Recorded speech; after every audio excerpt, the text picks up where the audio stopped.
De vous retrouver encore ce matin sur les antennes Equinox Télévision pour le cadre de 10-12, le Zénith, vos talk shows qui vous permet du lundi au vendredi de rester en haleine quant à l'évolution de la société, mais surtout des sujets qui font bouger la République. Comment l'analyserez-vous ce matin? Comment les apprécierez-vous? Vous avez, comme la coutume le veut justement, les plateformes 10-12, le Zénith ou encore Equinox Télévision qui vous permettront, madame, messieurs, de rester fidèles, mais surtout de réagir de façon instantanée. La grande famille est au complet ce matin. Charles-Amel Bathiou, Dominique Audrey Oyengelek, Jean-Paul Chouniat et Karine Santia, ensemble, unis encore ce matin pour la même mission, vous servir, mais surtout vous présenter la vraie image, bien évidemment, du Cameroun. Je vais déjà de ce fait dire bonjour à Charles-Amel Bathiou qui est avec nous ce matin. Bonjour Charles. Bonjour Monsieur Michel Ngatiou, bonjour aux téléspectateurs. Un bonjour particulier à 3 personnes. Au ministre de l'administration territoriale, au délégué général à la Sûreté nationale et au secrétaire d'État chargé de la gendarmerie, Galax et Toga. Pourquoi? Tout simplement parce que il y a un gang de jeunes qui désormais sévit dans les quartiers. La preuve, hier, ils ont fait éruption à Makepe. À Makepe, là où se trouvent les data, une structure data d'une entreprise de téléphonie mobile. Ils ont délesté, ils étaient armés de machettes, les machettes qu'on interdit au nord-ouest et au sud-ouest. Ils détenaient des machettes, ils avaient des gourdins. Ils ont agressé sur près d'1 kilomètre. 1 kilomètre, tout le tracé, partant du carrefour, Bokom, sans publicité, jusqu'à cette zone, passant Ben Sikiner, tous descendaient. Où est passé les forces de l'ordre? On se rappelle qu'à l'époque, lorsque le commandant Abakashi était sur place, il était la terreur de ces différentes personnes. Pourquoi l'avoir muté? Trop d'insécurité à Douala désormais. Trop d'insécurité, vous le dites très bien, Charles-Amel Bathiou. Vous n'interpellez pas seulement ces hautes personnalités, mais surtout ces hauts commis de l'État qui sont susceptibles de garder les biens et les personnes du Cameroun, étant donné que ceci renvoie aux missions régaliennes du chef de l'État lui-même. Il est important aussi de lui dire, monsieur le chef de l'État, Douala vit dans l'insécurité.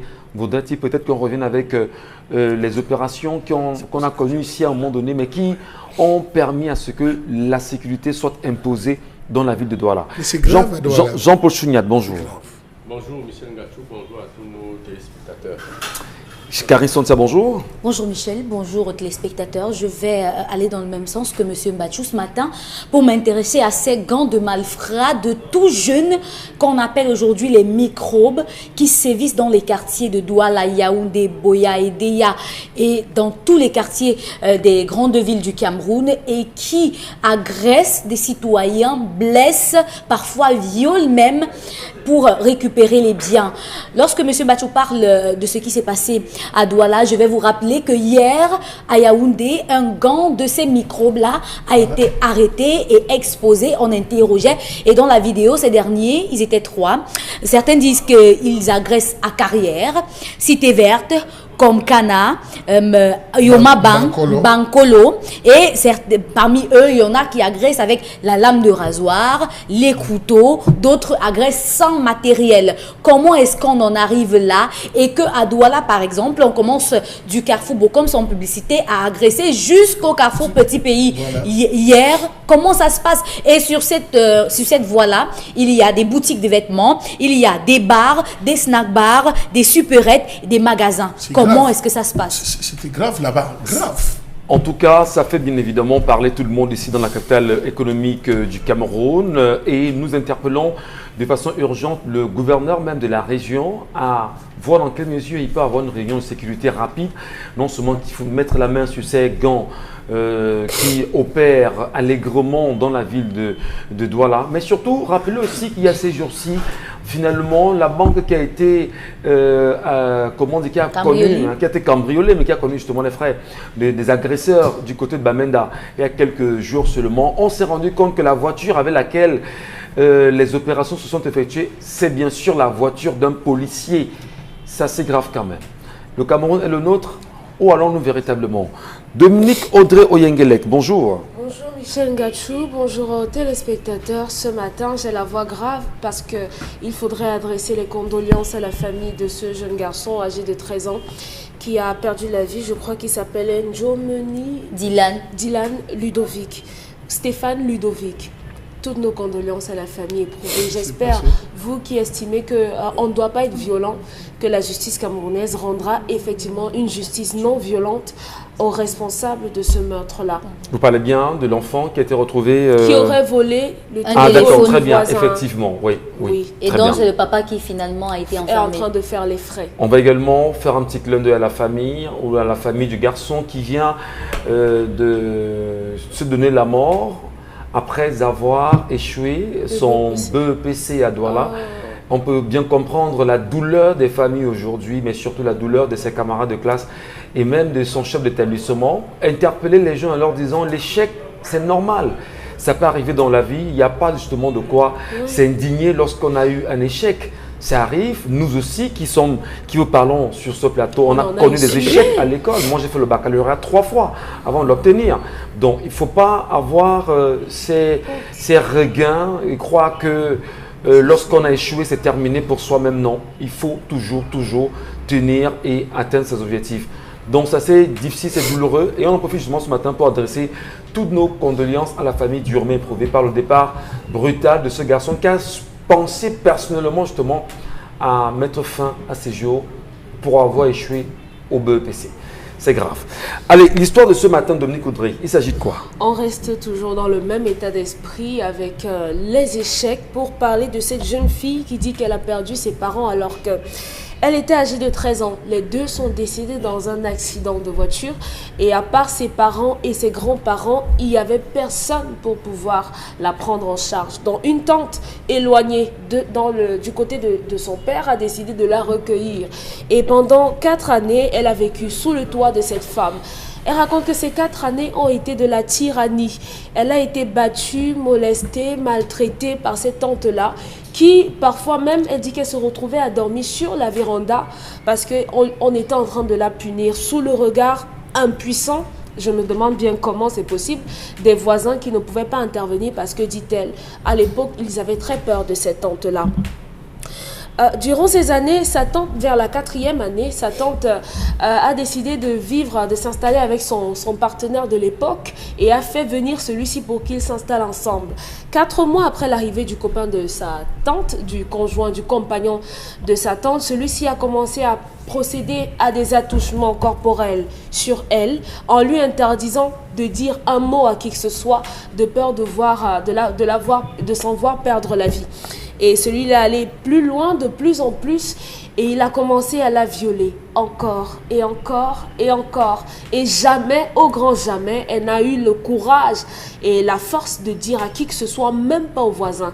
Et elle mentionne que cet homme-là, cet oncle-là, puisqu'elle était âgée d'à peine 16 ans, était le premier homme de sa vie. Ça dit que le conjoint de sa tante est devenu son premier homme. L'a défloré. Très bien. En la violant. En la violant, puisque le viol, c'est qu'on n'est pas d'accord avec ça. Ouais. Elle n'avait que 16 ans. Oui. Un soir, alors qu'elle sort pour aller faire une commission pour sa tante, le conjoint est rentré du travail et il y a eu une dispute qui a éclaté.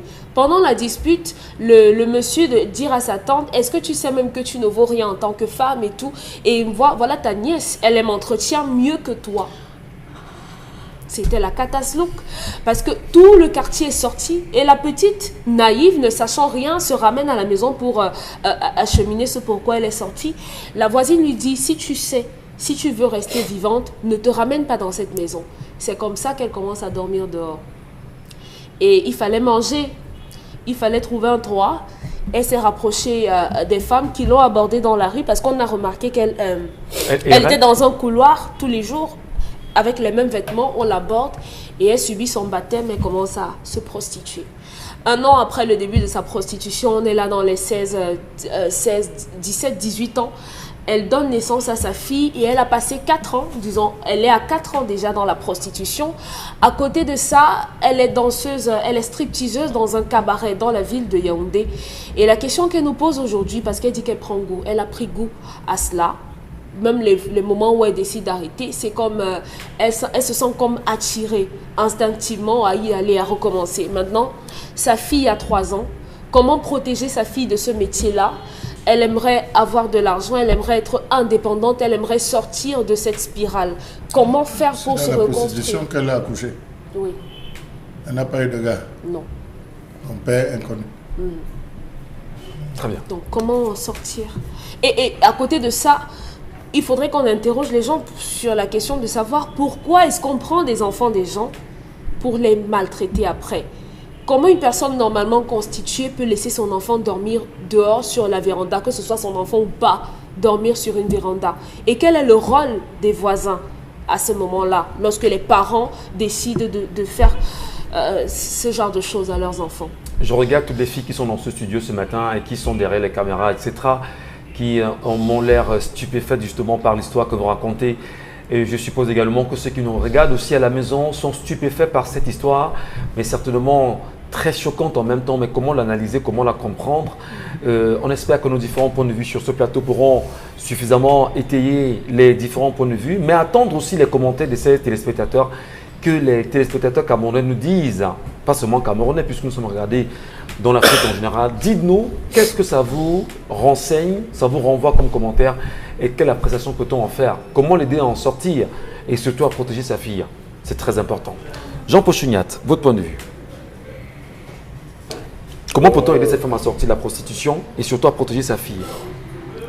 C'est une situation pathétique, en même temps très complexe. Elle vous dit qu'elle-même, elle ne parvient pas à s'en tirer de cette affaire.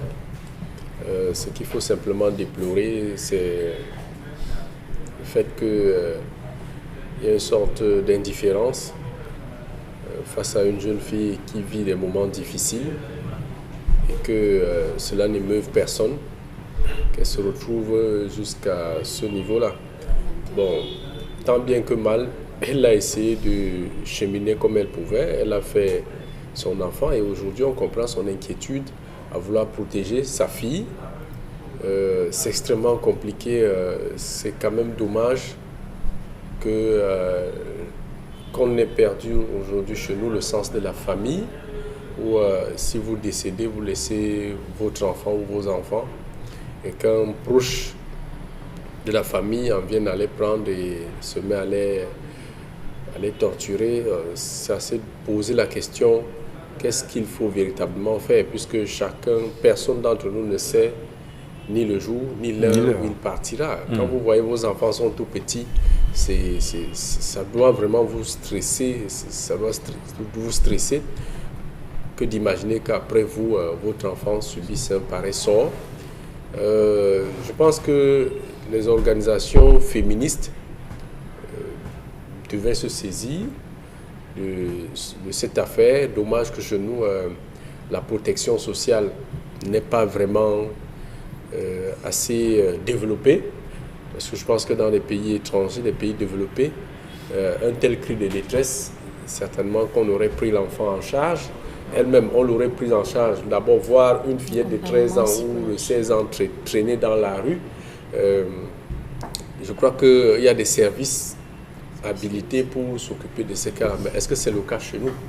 Voilà, c'est pour revenir à quoi hier nous parliez du ministère de la promotion de la femme et la famille, des affaires sociales.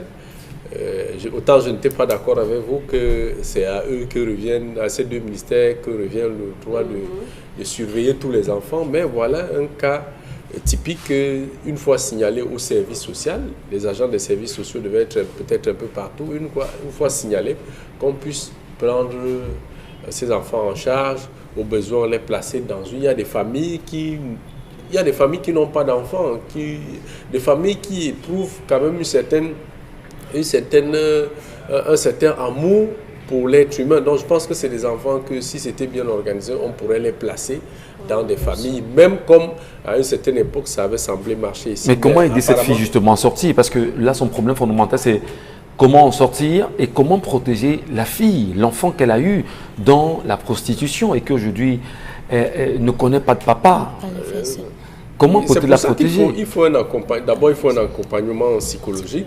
Elle l'a sortie de là, elle vous a clairement dit qu'elle a fait des efforts, mais elle n'arrive pas.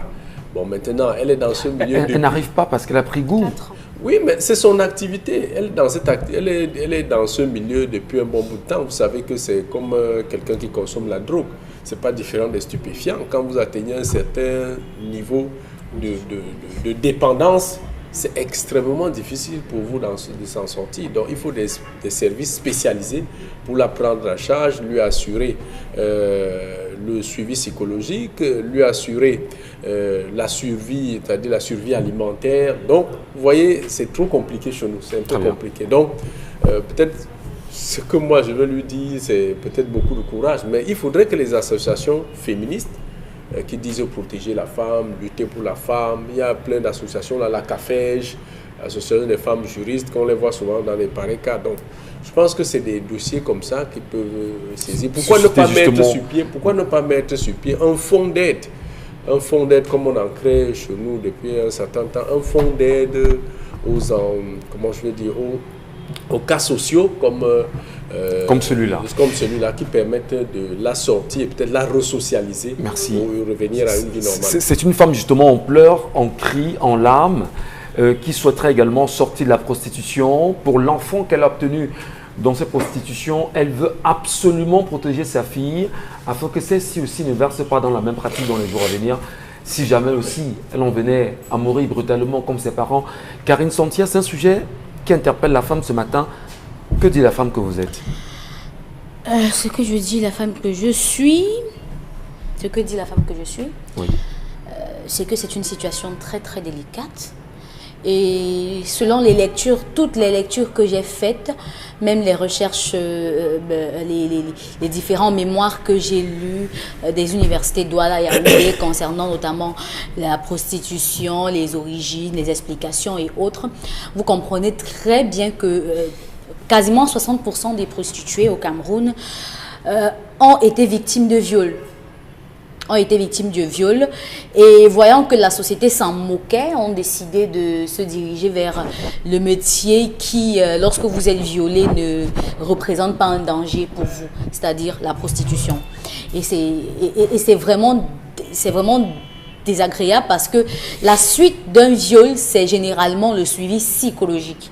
Après un viol, si la victime n'est pas psychologiquement accompagnée, elle va entrer dans la dérive, la dépression et autres. Et l'une des conséquences, c'est notamment qu'elle préfère entrer dans le métier dans lequel le sexe n'est pas si important que ça, c'est juste un moyen d'avoir de l'argent. C'est-à-dire qu'une profession libre qui reconnaît... Du coup, vous n'aurez pas besoin de subir des violences gratuitement. Vous allez pouvoir donner votre corps pour avoir de l'argent et ce sera un peu un moindre mal. Sauf que dans ce métier-là, vous avez des conséquences vraiment très fâcheuses aujourd'hui.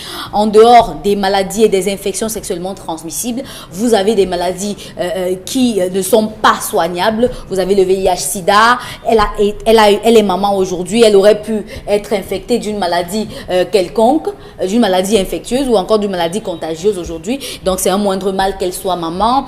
Elle aurait pu notamment être agressée parce que ces filles aussi, ces prostituées sont aussi victimes des agressions, des assassinats. Parce qu'on sait que personne ne vous cherche, personne ne va s'intéresser à vous. Elles sont parfois victimes de trafic d'organes humains. Parfois, vous voyez des corps qui jonchent les rues. On a arrêté, on a coupé la tête, on a enlevé certains organes génitaux. Et vous comprenez qu'elles sont victimes de beaucoup trop de mal, de beaucoup trop de maux. Lorsque vous voyez ces filles, par exemple, parfois se donner à certaines personnes qui utilisent des moyens mystiques pour avoir ces filles, vous comprenez qu'elles sont victimes de beaucoup trop de choses. Mais elle peut arrêter, non? Ne serait-ce qu'à vous entendre parler. Oui, c'est possible. C'est pour ça que je dis que l'accompagnement psychologique est la première étape que doit traverser une personne victime de viol. Que peu importe là, je dis même les mamans qui en allant au marché central ou au marché Sandaga se font abuser, doivent être accompagnés psychologiquement pour qu'ils puissent se refaire une santé mentale après cela. Parce qu'après le viol, je vous assure, c'est la dépression. Et si vous n'êtes pas accompagné par les membres de votre famille et par des spécialistes dans le domaine, vous allez dériver. Maintenant, pour elle, ce que moi je lui conseillerais, il y a l'association des tantines. qui travaille aussi beaucoup dans ce domaine-là, qui pourrait l'accompagner et qui a déjà fait beaucoup de choses dans ce domaine-là. Elle pourrait les contacter, notamment, même si elle va sur Facebook, elle pourra taper la page Les Tantines et elle va les trouver. Il y a aussi on peut dire tout ce qu'on veut du ministère des Affaires sociales, du ministère de la promotion de la femme et de la famille qui ne travaille pas sur le terrain, mais il faudra déjà qu'elle se rapproche des services sociaux. C'est-à-dire qu'elle va dans un commissariat, elle demande à rencontrer le service social et là, on va la diriger, elle va expliquer son problème. Et s'ils ne peuvent pas l'accompagner, c'est où maintenant elle pourra chercher un autre moyen. Mais c'est possible d'avoir un accompagnement. Très bien. Charles Mbachou, il faut quand même interpeller cette dame qui nous parle ce matin, pour celles qui nous regardent également. Elles sont nombreuses à travers le continent africain, qui certainement versent dans cette pratique, qui cherchent même à en sortir, mais qui ne parviennent pas, mais qui devraient d'abord se protéger et protéger les leurs. Alors, qu'est-ce que vous dites justement de l'histoire de ce matin? Que cette fille n'a pas de problème. Ça veut dire? Cette fille n'a aucun problème, monsieur Michel Ngachou. Une fille qui veut sortir va vous dire que j'ai vendu le piment. Une fille qui veut sortir va vous dire que j'ai acheté d'abord la tomate, j'ai commencé avec la tomate, ce métier m'a repris. Non, elle n'a pas d'intention. Laissez ça aller se coucher à la maison. Qu'elle dise concrètement qu'elle a pris goût et elle cherche à qui abandonner son enfant. Elle cherche à qui abandonner son enfant, qui va prendre la suite dans l'éducation de son enfant. Parce que je ne pense pas, monsieur Michel Ngachou, vous aimez votre enfant. Vous dites, ma fille a 3 ans, je veux donner une éducation à ma fille. Je veux. J'ai voulu laisser, mais je ne parviens pas à laisser. Ne posez pas une chose et vous dites son contraire. Je veux m'occuper de ma fille. Alors, j'ai pu amasser de l'argent pendant que je faisais cette activité pérennisante. J'ai pu amasser un peu d'argent. J'ai 100 000 francs. Que me conseillez-vous de faire avec 100 000 francs? Voilà une question qu'on peut débattre. J'ai 200, j'ai 500 000, comme on voit sur Facebook. Quelqu'un qui dit, j'ai un tonton qui m'a donné 700 000. Quel est le business qu'on peut faire avec 700 000? On commence à discuter l'une des solutions. Mais là, elle ne pose aucun problème. Elle ne pose, elle dit, elle commence par, j'ai été violée par dans mon jeune âge, on m'a amené à la maison, on m'a dit de ne pas entrer, j'ai commencé à errer et tout. Était-ce la seule tante? Était-ce le seul membre de la famille? N'y a-t-il pas eu assise? N'a-t-elle pas pu fuir pour aller discuter? Passons, on peut comprendre que la famille s'est refusée à la prendre. N'était-elle pas elle-même le problème? Là encore, il faut savoir. N'avait-elle pas les prédispositions? À 13 ans? Non, je ne le dis pas. J'essaie d'analyser. À 13 ans, vous avez des jeunes filles de 13 ans non, mais qui font ce que les filles de 20 ans ne font dit pas. qu'elle a 16 ans, hein, pas 13 ans. 16 ans. Est-ce que les jeunes filles, attention, vous avez des jeunes filles ici de 1 à 12 ans, 13 ans, qui pratiquent, qui dépassent même les mères de 30 ans. Hein. Les jeunes filles, alors, je ne suis pas au niveau du viol. Je ne suis plus au niveau du viol parce que la page du viol est dépassée. Le viol a eu ses conséquences, elle s'est retrouvée dans la vie. Donc, lorsque je me retrouve là, je dis, je ne veux pas que mon enfant subisse la même douleur que j'ai eu à subir. Je prends conscience et je m'organise. J'ai un peu d'argent, ok, je vends mon piment, je vends mon eau glacée, je vends n'importe quoi pourvu que je sorte. Mais elle dit, je veux laisser. Laisser pour faire quoi? Pire. Ça, c'est pas le problème. Moi, là où je suis vraiment... Mais sans vous couper, Charles Mbachou, elle veut peut-être laisser, mais entre-temps, elle a été longtemps dans la rue. Il n'y a eu aucun encadrement, il n'y a eu aucune projection. Parce qu'elle y sort tous les soirs, elle gagne un peu d'argent, elle rentre, elle sait qu'elle a de quoi manger, elle a de quoi justement se faire des petits vêtements et tout ce qu'il faut aller avec. Mais sans peut-être payer son petit loyer, mais sans penser plus loin. Qui a eu l'idée de lui dire un jour, ben écoute, pendant 3, 4 ou 5 ans que tu as fait dans la rue, tu peux sortir de là et te bâtir une petite entreprise, te bâtir un projet et devenir une femme particulière. Je connais une femme que j'ai particulièrement accompagnée, M. Michel Ngachou. Cette femme, elle avait un local. Elle avait des petits-enfants, 3 petits-enfants.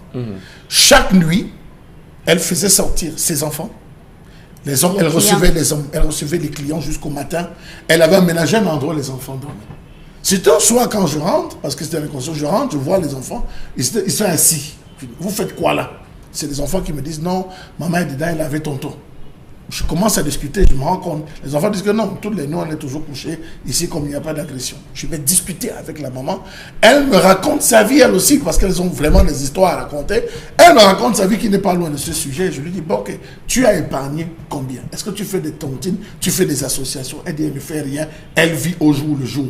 L'argent qu'elle perçoit, elle se paye des boîtes de bière, elle achète sa drogue, elle achète de la cigarette. Elle m'a expliqué comment elle fonctionne avec son argent. Parce qu'il faut vraiment être drogué. Être drogué, oui. ça. Hein. Oui, il faut se droguer. Donc, quand elle a posé le problème, on a dit, ok, il faut les mécanismes. Ici, nous n'avons pas quelqu'un, elle nous dit, elle veut laisser. Comment est-ce qu'elle matérialise le fait d'être laissée? Bon, je ne vais pas lui porter, à ses critiques, mais je vais m'attaquer à cette foule qui ne fait pas foule, à ces voisins qui ne font pas famille. Lorsque vous êtes dans un quartier, M. Michel Gadjou, le premier membre de votre famille, c'est votre voisin.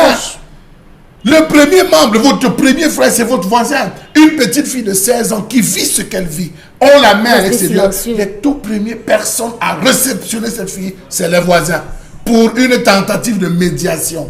Vraiment, voisin ou voisine, ce que tu as dit n'est pas bien, ça fait mal, mais c'est notre fille. Elle est sans parents, tu es sa mère. Est-ce que tu vas la rejeter? Est-ce que tu as essayé d'écouter cet enfant? Prends la peine. C'est la médiation. Mais aujourd'hui, votre enfant, monsieur Michel Gadjou, c'est votre enfant.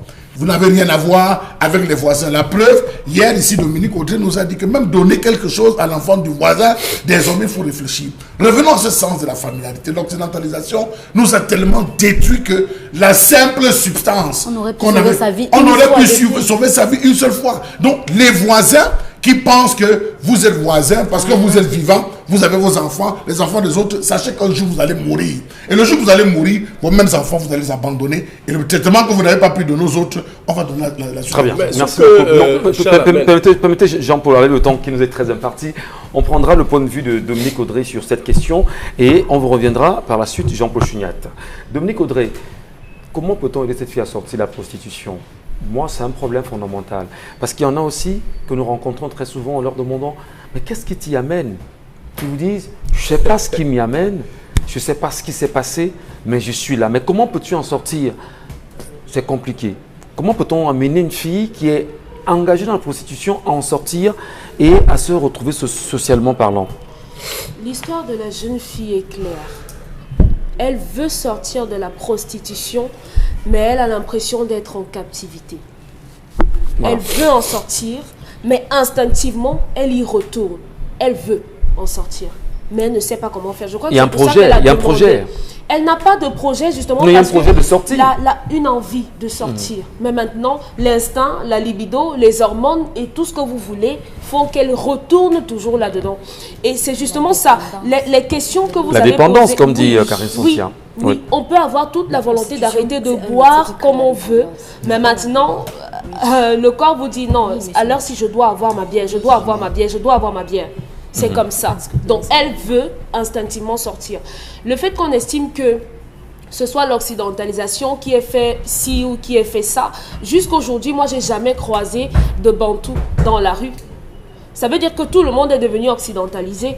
C'est pour ça que les voisins restent silencieux lorsque les choses arrivent. Où est dans la manifestation du bantouisme là? Pourquoi les Bantous ne se manifestent pas dans la vraie vie pour montrer aux Occidentaux que c'est comme ça que ça se fait ou non? Arrêtez de mettre le mal-être de tout sur l'Occident. À ce niveau, vraiment, non. Vous en faites un peu trop. Là, moi, je vais commencer par le début de ces problèmes, Michel. On construit une société... En fait, le viol résulte de la société qu'on crée. Notre société, on l'a focalisée, on a estimé qu'elle doit être patriarcale. Et par là, on a dit que l'homme est au-dessus de tout. Conséquence, ce sont les femmes et les enfants qui sont toujours violés parce qu'elles sont les enfants sont sous l'autorité et le pouvoir de l'homme. Moi, je n'ai pas encore entendu qu'on ait violé un homme. Bah si. On viole les hommes tous les jours. Si. Tous les jours, des jeunes garçons, ils sont violés. On a encore l'image du petit garçon d'hier qu'on a baladé là, un enfant qui a été violé. J'ai dit violer un homme. Oui. Ben oui, il y en a. Violer je parle français. Violer un homme. Et j'ai dit les enfants et les femmes. Bien sûr, bien sûr. Il y a des hommes qui se font violer. Ouais. Peut-être ils n'en parent pas. Ils se font violer. Il y a des hommes qui se font violer. Ils ne veulent pas comprendre. En fait, ils veulent simplement m'occuper pour me couper. À un certain âge... On ne viole pas les hommes. Voilà, sauf si je me trompe. À un certain âge, il est difficile quand même de violer quelqu'un qui a entre... Comme vous, monsieur. La montagne, comme vous... Or, la jeune fille et les enfants sont les plus vulnérables. Les petits garçons sont vulnérables à cause de la société qu'on a voulu être patriarcale, bon, nous avons voulu nuancer en disant, comme vous dites, vous n'avez jamais entendu, donc nous vous disons que c'est des cas qui existent. Oui, c'est pour ça que c'est important que les uns et les autres prennent la peine d'écouter au-delà des émotions. il faut écouter lorsque les gens parlent. Donc ça, voilà dans l'une des conséquences. Il y a que également, dans nos familles, on a la facilité à laisser entrer les hommes, les femmes, lorsqu'elles ont des enfants, même leurs enfants à la maison, parce que je connais une fille à qui sa mère lui a carrément dit « Je ne vais pas gâter mon père dans mon mariage pour toi ». La jeune fille, elle avait l'âge de 17 ans et elle se voyait être surveillée jusqu'au sous-vêtement par le copain de sa mère. Et toutes les fois où elle voulait essayer de dire à sa mère dit que non, tu ne gâtes pas mon mariage, tu te calmes. Donc on a dans nos sociétés ces femmes-là qui, au prix du mariage, vendent les enfants. Voilà une femme qui a voulu à tout prix dormir derrière un homme et elle a sacrifié la vie de cette petite fille aujourd'hui. Donc maintenant, pour sortir de là, je crois que... Et surtout aider cette fille à sortir de la prostitution et à conserver l'enfant et à garder l'enfant. Oui, elle a déjà son enfant, c'est un exploit. Mais comment la protéger maintenant, une autre, cette fille-là? se serait fait à avorter. La première... Vous voulez protéger? Elle peut protéger. C'est une erreur encore de ne pas avoir un enfant qui n'a pas de père. Non, mais écoutez, mais est-ce que c'est parce qu'on n'a pas... Non, mais elle n'a pas dit ça. Qu'est-ce qui est grave là-dedans, Puisqu'elle forcément va se retrouver à donner un autre père à cet enfant. Donc, bis le petit A. Évoluons. Dominique Audrey, comment protéger cette fille? Il y a que la première étape dans la guérison, c'est d'abord de reconnaître qu'on est malade, d'accepter qu'on est malade. Lorsqu'elle reconnaît qu'elle a un problème, c'est déjà un pas vers la guérison. Ça veut dire qu'elle est ouverte à toutes les propositions. Maintenant, elle a simplement besoin de personnes, pas forcément de psychologues et autres, qui pourraient l'aider. Ici à Equinox, il y en a qui interviennent au niveau de regard social. Oui. Elle peut commencer à faire des traitements. Il va falloir qu'elle pense à s'entourer de personnes qui pourront lui proposer des idées de business. S'il y a même des gens, parce qu'on a une société qui est tellement stigmatisante, une femme qui s'est prostituée un jour ne sera pas éternellement une prostituée. On a été prostituée, on a été voleur, on a été braqueur, on a été... Et on peut changer. Donc il faudrait que nous autres, la société, on arrête de catégoriser les gens, oui, on arrête de marginaliser. Mais c'est pas pour autant qu'on valide la prostitution. C'est pas pour autant qu'on doit encourager la prostitution. Connaissant quand même que c'est un métier qui, pour beaucoup, on le dit, c'est le plus vieux métier du monde, mais qui n'est pas propre. Oui, qui n'est pas propre. Et lorsqu'on se rend compte qu'on s'est sali et qu'on veut se laver, il faut se laver. Et que les autres acceptent de vous donner de l'eau. Merci beaucoup, Dominique Audrey. Merci à vous, madame, messieurs. Merci de rester présents sur Equinox Télévision. Dites-nous comment vous percevez cette histoire ce matin. Qu'est-ce que ça vous inspire? Mais quels conseils à l'endroit de cette femme? Comment en sortir et comment protéger sa fille? C'est un sujet qui peut mettre des gens en colère également de l'endroit où nous regardent ce matin. C'est un sujet qui peut énerver, effectivement. Et lorsqu'on parle d'énervement et de colère, il y a des sujets également qui gravitent de tout le Cameroun, qui énervent énormément. Charles Hamel est très en colère ce matin. Permettez-moi de vous le dire.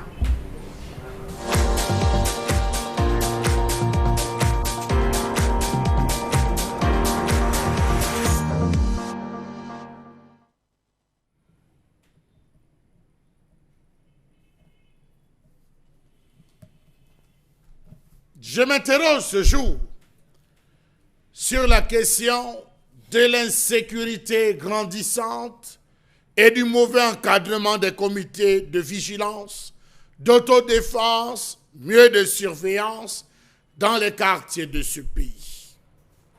Comment comprendre que les comités d'autodéfense et de surveillance aient été littéralement brisés par certaines autorités administratives, par certaines forces de maintien de l'ordre, lorsqu'on sait en ce moment qu'il y a une grosse insécurité et c'est un sujet à débattre. L'insécurité en nette croissance sans que voir les forces de maintien de l'ordre aider pleinement à la résolution de ce problème. Dans des quartiers de la capitale politique et économique du Cameroun, des jeunes s'organisent pour lutter contre le grand banditisme, parfois au péril de leur vie. Quartier Jean Vespa, quartier Madagascar, quartier Nkomkana, quartier Tinga, pour Yaoundé. Je laisse les quartiers Anguissa, je laisse les quartiers Sos, mais je parle des quartiers qu'on avait doigtés comme étant le nid de l'insécurité. À Douala, nous avons des quartiers comme Bepanda, et c'est 32 sous appellation. Nous avons des quartiers comme Nebel, où les gens se battent chaque jour au péril de leur vie pour protéger leurs frères et leurs sœurs qui dorment. Comment comprendre que les institutions de sécurité publique s'avèrent incapables d'appliquer une politique de sécurité publique protégeant hommes et femmes des délits et crimes. Pourtant, fin 1999, début 2000, on a mis sur pied la notion de police de proximité dans le cadre d'un partenariat avec la coopération française et a entraîné la création de plusieurs commissariats centraux en charge de la coordination des commissariats de sécurité publique, suivi de la mise en place des postes de police en nombre inconnu.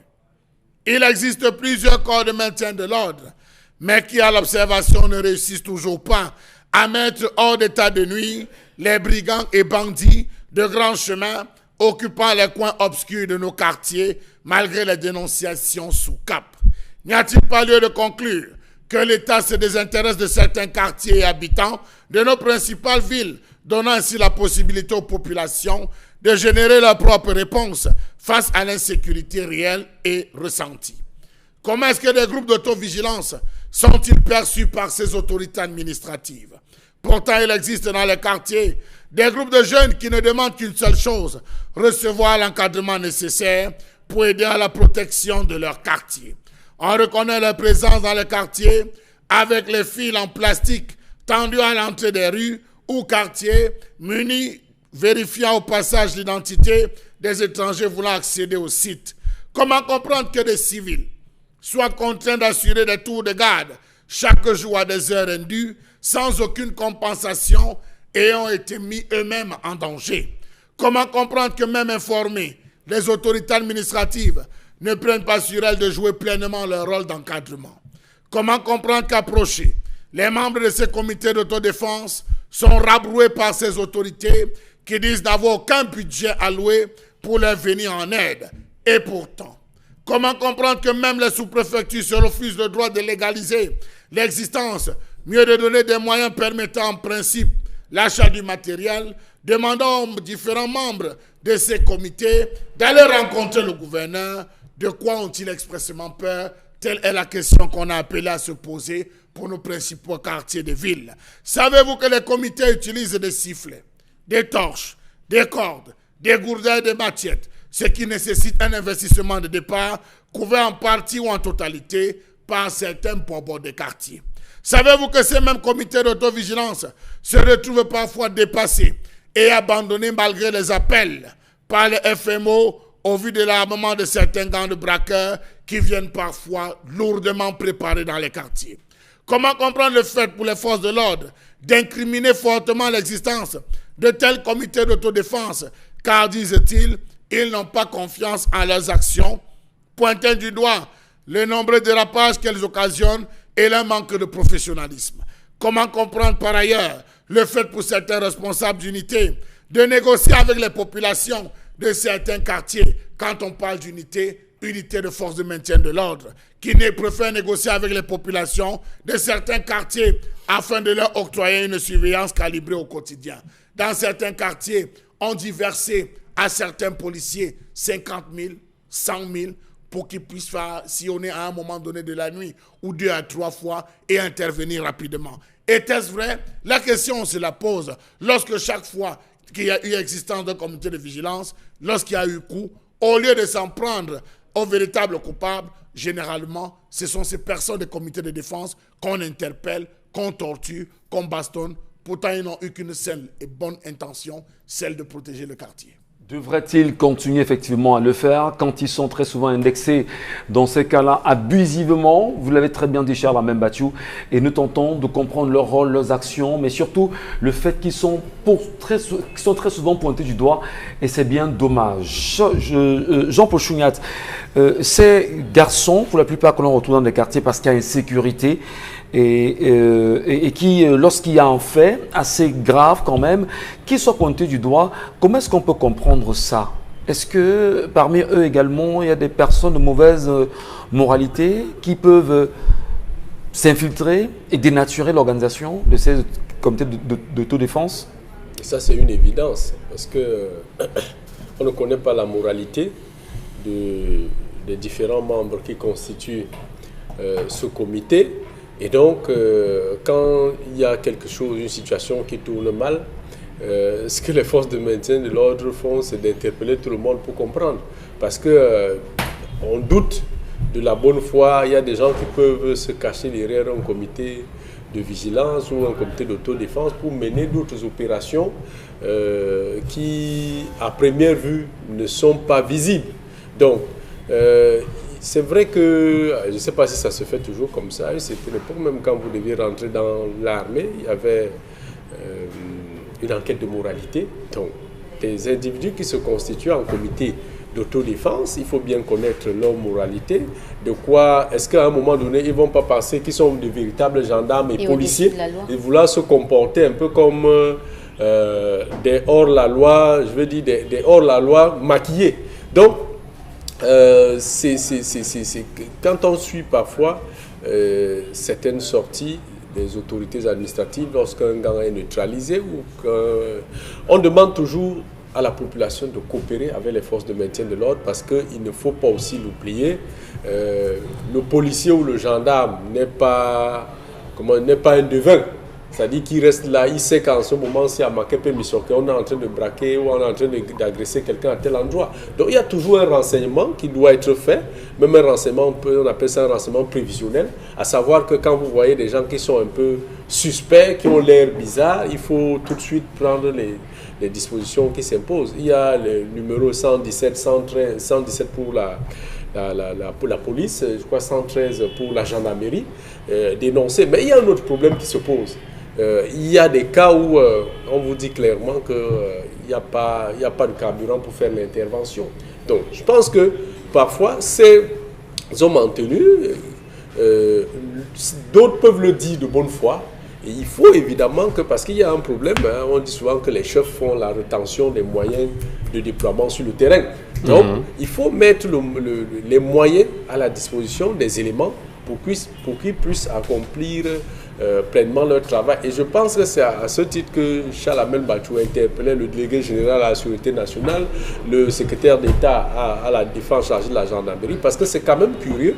Les microbes dont évoquait Charles Amel, on a vu une fois sur cette rue, des gars partis de la rue de la Brocante jusqu'au niveau des sapeurs-pompiers en Godi. Oui. Et c'est un policier qui avait suivi la scène, un policier de la circulation, avant d'appeler le renfort. Donc, elle est toujours bien d'informer les forces de maintien de l'ordre. Il faut aussi qu'il y ait des moyens pour leur permettre de réagir de façon prompte. Je ne peux pas comprendre comment des gens peuvent agresser de Pocom jusqu'à la direction technique d'Orange Cameroun sans être inquiétés. Est-ce qu'on a donné le renseignement qu'il fallait? Les gens ont appelé. Voilà. Bon, les gens ont appelé, ça veut dire que si les forces de maintien de l'ordre ne sont pas venues, ça c'est encore un autre problème. Très bien.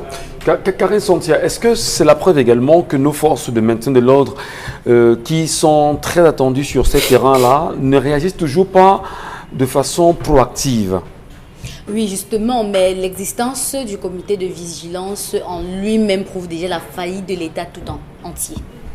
Parce qu'il je ne vous ai pas suivi. La faillite? L'existence même du comité de vigilance ou encore des autodéfenses, oui, ça démontre déjà de la faillite de l'État tout entier. C'est fort, hein, ce que vous dites là, Karine. À assurer la sécurité des citoyens. Je vais m'expliquer. Lorsque les citoyens eux-mêmes décident d'assurer leur propre sécurité, ça veut dire qu'autour d'eux, on a trouvé que les forces de l'ordre et autres n'arrivent pas à le faire, soit n'ont pas les moyens pour le faire. Voilà. Du coup, on se donne ce genre d'objectif-là, c'est-à-dire de barricader les routes à une certaine heure, de réclamer des documents au passage des uns et des autres, des véhicules et des piétons et autres. C'est ce qui se passe généralement dans les quartiers. Ça veut dire qu'on contrôle ce qui entre et ce qui sort du quartier à une certaine heure. Le moyen conservateur. Sauf que ces comités de vigilance aussi peuvent s'avérer être néfastes pour les mêmes populations qu'ils disent protéger.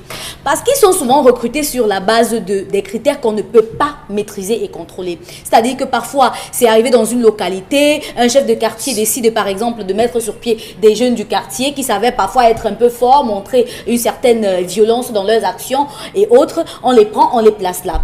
Parfois, ils sont muets d'une idéologie, je ne sais pas, ethnique et autres. On les prend, on les place et à un certain moment, ils peuvent fonctionner comme une milice. Parce que s'ils réussissent à implanter leur pouvoir, ils vont prouver aux populations que ici c'est nous qui commandons et c'est nous qui faisons la loi. C'est de ça qu'il s'agit. Donc il peut y avoir une dérive de la gestion même des comités de vigilance si jamais l'État en lui-même ou encore les forces de l'ordre ne s'imprègnent pas de la situation. C'est pourquoi on interpelle aujourd'hui le délégué général de la sécurité nationale pour que des enquêtes, pour que même ces mouvements, c'est des mouvements qui nécessitent d'être infiltrés proprement tel qu'on le dit. Parce que si vous avez des gens qui ont la même idéologie, les mêmes intérêts concernant la sécurité des uns et des autres, dites-vous qu'à un moment, il va se dire que, mais je vous protège et même pourquoi? La prochaine fois, il faut que je mange ma part, par exemple. Et lorsque quelqu'un va venir dévaliser une maison dans le quartier, il va sortir de là, il suffira qu'il donne son passe, il paye sa part pour mais les actions quand même qui posent autour de la sécurité des quartiers, il y a des actions concrètes qui sont reconnues aujourd'hui. Oui, justement, je ne refuse pas, je dis, c'est bien, c'est une bonne idée. Sauf que c'est un mouvement qui doit être contrôlé par l'État. Il doit être même infiltré à un moment donné. C'est pour ça que je dis que abandonner la sécurité des citoyens aux citoyens eux-mêmes, c'est délicat. C'est pourquoi on parle de l'universalité de la défense. Parce que partout où il doit avoir un citoyen, il doit foncièrement avoir quelqu'un qui pense comme un policier, mais qui n'est pas un policier. Du coup, c'est là où s'implique la police, la gendarmerie. Donc voilà un peu ce que je veux dire. Merci à vous Karine Santia, madame, messieurs. Comprendre également le rôle que joue la police dans ces quartiers, peut-être la minorité des agents de police et même des forces de sécurité qui peuvent à même veiller sur la sécurité publique dans ces quartiers. C'est un réel problème. Qu'est-ce qui peut expliquer ces manquements aujourd'hui? On en parlera avec vous dans le cadre de la deuxième partie de votre talk show 10-12 le Zénith, madame, messieurs, qui se poursuit. Nous vous rappelons que vous êtes sur Equinox Télévision. Au-delà de l'image, nous vous rendons toujours compte.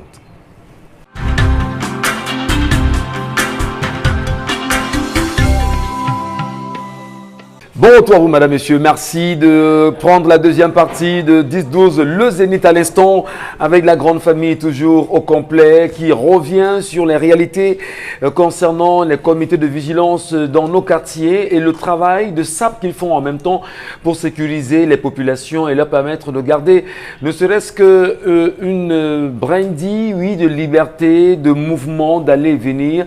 Et il faut saluer bien évidemment ces jeunes dans ces quartiers et qui, parce qu'il y a de l'insécurité très très grandissante, s'emploient également à protéger ceci. Mais on sait aussi très souvent que les familles sont appelées à faire des petites contributions pour les aider à bien veiller la nuit, pour s'offrir ne serait-ce que des vêtements et être à chaud. Il y en a également qui font un travail assez excellent. Dominique Audrey, quand même, vous dites justement que le travail qu'ils font est fort appréciable. Oui, l'environnement dans lequel j'ai évolué à Mini-Ferme notamment, dans les années... À Melaine? Oui, Mini-Ferme dans les années 2010, puisque quand on est en route là-bas, quand on entre, il n'y a pas de commissariat. Donc dans les années 2010, sensiblement, si je me souviens bien, il y a eu une série de cambriolages. Je ne sais pas si vous avez été témoin auditif d'un cambriolage. Je veux dire que vous êtes dans votre maison, vous entendez comment quelqu'un se fait agresser dehors et vous ne pouvez pas sortir. C'est traumatisant. Donc maintenant, il faut savoir que ces membres de comité de vigilance c'est tout le monde. Ce sont nos frères, nos maris, nos pères, nos petits frères, nos amis qui décident, dont à Melaine par exemple, ont décidé de se mettre ensemble. On a organisé des réunions et c'était les hommes, les grands qui pouvaient supporter de veiller toute la nuit en faisant des patrouilles, qui ont décidé de se mettre ensemble. Et on a eu des vagues, ceux qui travaillaient cette semaine, ceux qui travaillaient ce jour pour permettre aux autres de se reposer, ainsi de suite. Et dans les différents foyers, les différentes maisons, il était question que chacun donne à partir de 1000 francs. C'est vrai qu'il n'y avait pas de montant arrêté, mais 1000 francs le mois. Par concession, on pouvait se retrouver à donner 10 000.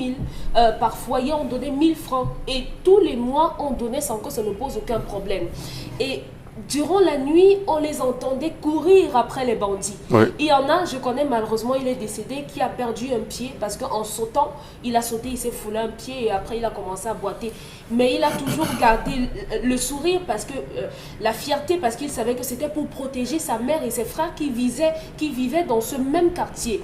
Donc ce sont des hommes qui mettent leur vie en danger parce que Imaginez-vous qui rencontre ce qu'on a appelé les microbes, par exemple. Quelqu'un vous dit en vous regardant dans le blanc des yeux que j'agresse avec la lame, ils auraient pu mourir. Il vous présente la lame qui est entre tous ses ongles, ses doigts. Voilà. Il vous montre comme ça, il fait semblant de vous gifler.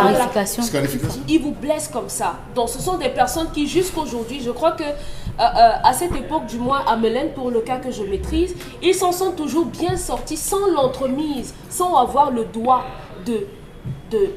du gouvernement, parce que les populations qui ont fini par se rendre compte que si on appelle la police, ils vont vous demander sont-ils armés, ils sont au nombre de combien, qu'est-ce qu'ils vous ont pris et tout. Il n'y a pas de carburant. Bêta, nos enfants, on le fait ensemble, on se protège, on s'entraide. Et vous, c'est vrai qu'on ne peut pas payer une vie, on ne peut pas payer votre vie, on ne peut pas payer vos nuits, mais c'est de façon symbolique qu'on se cotisait pour donner de l'argent à ces gens-là. Et je crois qu'aujourd'hui, que ce soit à l'extrême nord, surtout à l'extrême nord, ces comités de vigilance ont fait leurs preuves. Parce qu'il faut être honnête et reconnaître que la police ne peut pas être partout. Et en même temps, et à certaines heures, elle ne viendra pas. Donc on a besoin de ces gens-là. L'encadrement est bien.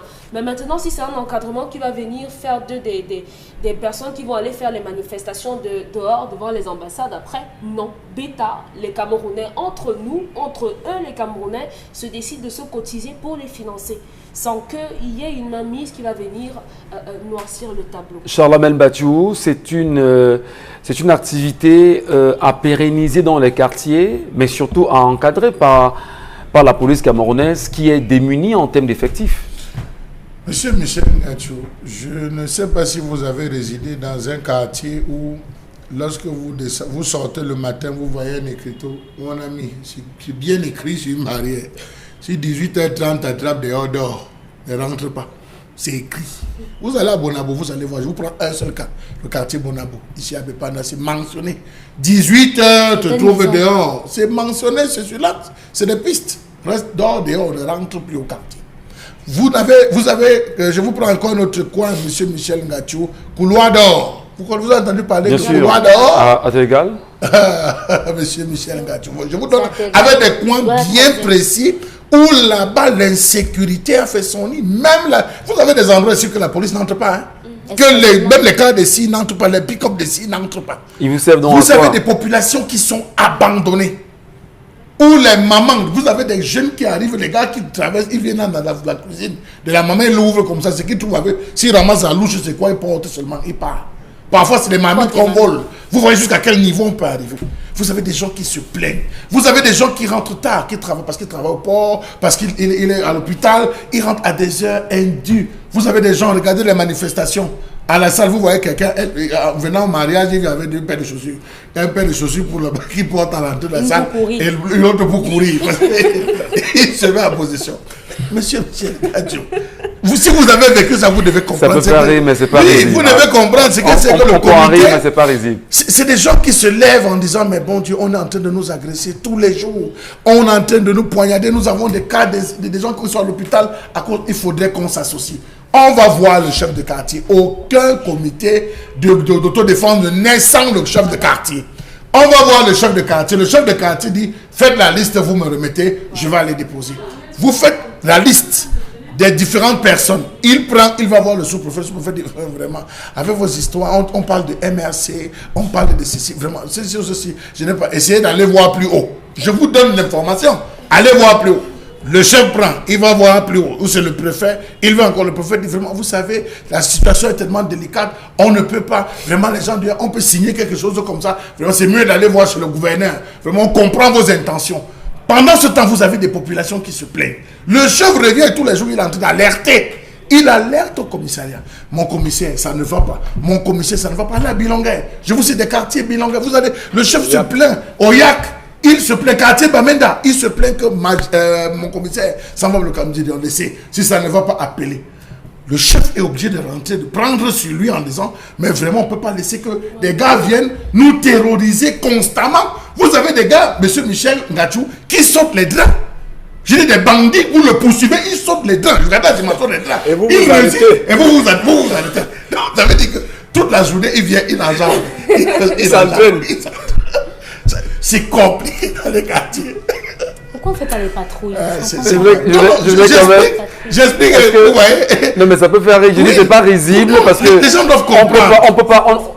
On va déjà s'excuser auprès des téléspectateurs qui nous regardent en disant nous ne rions pas des souffrances des populations, nous ne rions pas des difficultés que vous traversez, mais c'est justement les caricatures, les images qui l'entourent, qui nous amusent un tout petit peu. Mais il faut quand même faire quelque chose, Charlamagne, parce que lorsque la police vous dit par exemple, permettez Karine Sontière, lorsque la police vous dit par exemple que nous ne pouvons pas nous déplacer, nous voulons l'argent du carburant pour venir. Non, comment vous expliquez que la police vous demande l'argent du carburant alors qu'il y a un fonds national que la direction générale, la sûreté nationale met à la disposition des commissariats pour agir instantanément face aux questions de sécurité dans les quartiers. Michel Gadjou, quand ces comités, ils attrapent un bandit, ils ne lynchent pas, parce qu'on les accusait de lyncher, de favoriser, d'encourager la justice populaire. Ils appellent les forces de maintien de l'ordre. Je ne veux pas ici indexer un quelconque corps. Ils appellent. Lorsqu'on arrive, on se saisit du bandit. Le lendemain matin, à 6h, 7h, le même bandit passe, il vous fait ça. Vous avez fait quoi hier? En vous disant que préparez-vous au retour. Voilà. Et ça, on l'a vécu à Makéa. Ça, on l'a vécu au niveau de Nebel. Le gars même est assis dans le pick-up. Le pick-up, on est venu se saisir de lui. Il est dans le pick-up, il dit que attendez-moi à 16h. Si vous dormez en paix cette nuit, attendez-moi à 16h. Il est dans le pick-up avec des gendarmes et menottés. Et à 16h le soir, vous le revoyez là, il est au quartier. Donc ça devient questionnable. Vous avez ces forces de maintien de l'ordre qui arrivent en disant non, les agresseurs, ceux qui vous agressent dans le quartier, c'est ceux que vous avez placés comme les comités de vigilance. Cotisez dans l'argent, vous me donnez. Nous va organiser. S'il y a n'importe quoi, vous nous appelez, on déploie. Vous avez des quartiers qui sous cap donnent de l'argent, oui, qui payent certaines, je n'ai pas cité les forces de l'ordre, qui payent certaines forces de maintien de l'ordre, monsieur Michel Gadjou. Non, c'était Denver par exemple. Non, n'aie pas peur. Si vous allez citer, on peut parler de l'Ocpom, on peut parler, il y a plusieurs quartiers où les bobos, même Bonapiso, où les bobos, certains bobos, les quartiers résidentiels où certains bobos disent que on va les saluer, le Gourouma, le chef de terre, et on gère la situation. Donc, pendant ce temps, on abandonne les gars des quartiers pauvres. Mais si vous arrivez dans les quartiers, ces gars font un travail de macabre. Il peut y avoir des bébés galeuses, tout de même que dans les autres corps. On a eu des militaires braqueurs, on a eu des policiers braqueurs, on a eu des gendarmes, assassins et tout. On a toujours retrouvé dans ce même corps. Mais je pense que les autorités administratives, sous-préfets comme préfets, devraient prendre sur eux au moins d'encadrer. On vient dans un quartier, comme Bepanda, comme Kolmintak. Est-ce qu'il y a les forces de maintien de l'ordre dedans? 2 ou 3. On le réquisitionne, donc vraiment, surveillez-nous ça, on vous confie ce pôle parce que vous y habitez. Surveillez-nous ce pôle. Comment est-ce que ces gars travaillent? Rendez-nous compte. C'est possible de le faire. Merci beaucoup, cher Lamel. Merci. Jean-Claude Chignac, vous avez ajouté sur cette question une interpellation à faire? Oui, peut-être que, vous voyez, Charles Lamel parle des quartiers qui payent pour la sécurité n'a pas de prix. Donc, vous ne pouvez dormir en paix que si vous savez que vous êtes en sécurité. Mais il faut quand même encourager ces comités d'autodéfense qui font un travail énorme. Il y en a qui sont propres. On n'a pas dit que tous sont, mais parmi eux... Que c'est toujours tout beau. Voilà. Donc, ce qu'il faut quand même déplorer, c'est que si, au niveau des différentes unités de force de maintien de l'ordre, et que quand on appelle l'élément que vous avez au bout du fil, vous dites qu'il n'y a pas le carburant, je ne sais pas, ce n'est pas lui qui gère le carburant, donc peut-être que lui ne vous dit que ce qui est réel, parce qu'il y a des chefs qui font de la rétention des moyens qui sont mis à leur disposition pour véritablement travailler. Ce n'est pas tous, mais il y en a. Il y a empêcher les voisins et c'est pour ça que quand leur hiérarchie est convaincu qu'un chef a posé un acte qui n'est pas correct, ils sont lourdement frappés, lourdement sanctionnés, ça on le connaît. Maintenant, l'aspect qui me semble aussi important dans cette affaire, c'est que vous avez évoquant le cas des forces de maintien de l'ordre qui, on est obligé de prendre un peu d'argent pour assurer la sécurité de certains quartiers, mais ça pose quand même un problème comme si la sécurité est faite pour certains, la sécurité n'est pas faite pour d'autres. C'est ce qu'on vit. Et il faut aussi signaler que la question de l'insécurité, rarement, même dans les pays les plus développés, rarement on a résorbé de façon totale et définitive l'insécurité. Donc il faut toujours s'adapter. C'est un travail permanent. Voilà, c'est un travail permanent. Ouais. Vous payez les pays qui sont émergents, un pays comme le Brésil, où j'ai eu le plaisir d'aller dans certains quartiers. Franchement, en journée, vous voyez, tout le monde est un peu comme drogué, des quartiers extrêmement difficiles. Vous vous posez la question, est-ce que les forces de maintien y vont? Donc si à un moment donné... Dans les favelas, hein? Oui, si à un moment donné, l'insécurité prend des proportions inquiétantes, on peut toujours revenir avec ce qu'on avait fait dans les années 2000, l'opération, c'était encore quoi là? Le commandement opérationnel. Oui, à un moment donné, il faut nettoyer. S'il y a déjà des quartiers où les forces de maintien de l'ordre ne peuvent pas entrer, ça pose un sérieux problème. Ça veut dire que c'est une partie... C'est bien dangereux que vous... validiez justement le commandement opérationnel. Monsieur Ngachou, nous avons des ONG qui nous regardent ici, qui diront par la suite que les a validé justement cette approche-là. Monsieur Ngachou, non, laissez-moi finir. Quand je dis commandement opérationnel, tant qu'on aura des mauvais individus au milieu de la société, on ne va pas, parce qu'on ne veut pas le commandement opérationnel, qu'on va continuer à laisser la population souffrir. Charles Hamel vous a dit qu'il y a des quartiers où la police ne peut pas entrer. Oui, mais dans alors, quand on a un quartier où l'insécurité a fait son nid et que les forces de maintien de l'ordre ne peuvent pas, qu'est-ce qu'on fait? On passe à la vitesse supérieure. Oui, mais justement, souvenez-vous de notre histoire de Bépanda. Qu'est-ce qu'on dit? Parce que jusqu'à aujourd'hui, on n'a pas résolu cette on ne peut pas faire les omelettes sans casser les œufs. On ne peut pas. Parce qu'on peut aussi donner un mauvais renseignement. Quelqu'un peut donner un mauvais renseignement en disant que dans cette maison-là, il y a beaucoup de bandits là-bas. Et donc, du coup, on peut même induire les forces de maintien de ces opérations. Et puis, n'oubliez pas que ces enfants qui volent, pillent dans les quartiers, ce sont nos enfants, on les connaît. Qui sont dans les maisons. Ils sont dans les maisons. Merci beaucoup, Jean-Paul Chouniat. Allez, madame, monsieur, dans un instant, on prendra vos nombreuses réactions laissées sur les plateformes 10-12 Le Zénith ou encore Equinox TV pour ceux qui nous regardent en live. Vous avez également le numéro qui s'affiche au bas de l'écran. Et comme à l'accoutumée, on va prendre vos messages tout de suite et maintenant avec Karine Sontia. L'État a mis à disposition de toutes les unités de maintien de l'ordre des véhicules pour diverses missions, entre autres des patrouilles de jour comme de nuit. Dommage, aucune patrouille de jour comme de nuit n'est aperçue alors qu'elles ont un rôle très déterminant qui dissuade les bandits. Emmanuel Emanjo qui a écrit ça. Les voitures là, c'était 6 au départ, je pense si mes souvenirs sont exacts. Beaucoup sont tombés en panne. Il y a une seule qui couvre Akwa, Bonandio, Village, qui retourne par Yassa, qui revient par Niala. Vous parlez d'une seule voiture? Je dis ce que je vois. On observe que c'est une voiture qui tourne, il y a l'autre qui est à Bonabéry. Donc je crois qu'ils se sont répartis. Je ne me fais pas expert de la police, mais je dis, ces véhicules, au départ, vraiment, on les apercevait en nombre dans la ville, mais depuis peu, c'est pratiquement les mêmes qu'on observe parfois. Je peux me tromper, mais beaucoup, même ceux qu'on approche, ceux avec qui on discute, nous font comprendre que les véhicules sont tombés en panne. Il n'y a pas eu de moyens pour réhabiliter ces véhicules. Merci. Donc, ça revient à ce que disait Jean-Paul Chouniat. Est-ce que l'argent a été donné? On n'a pas dépanné les véhicules. C'est encore une interpellation. On attend de voir. Karine. Peter Aaron qui dit que la police, la gendarmerie, l'armée et même leurs armes ont été des malfrats à un moment donné quand ils participaient au pillage avec des pactoles à gagner qui sont très énormes. Cette fille ne va jamais arrêter la prostitution. Elle aime l'argent et son niveau de vie est élevé. Harold Ndong. Nos forces de l'ordre sont devenues des forces ordre politiques et gambistes. Ils ne bougent que pour mater les opposants et prévenir leurs actions, ou bien pour mater les Amba Boys ou prévenir leurs actions. Donc ils ne peuvent plus rien faire contre les grands bandits vu qu'il aura même des personnels. Vu qu'il y aura manque de personnel, autant pour moi. L'insécurité à Douala Yaoundé, c'est trop. Je ne sais pas comment ça se passe. Leslie Mbundaki écrit.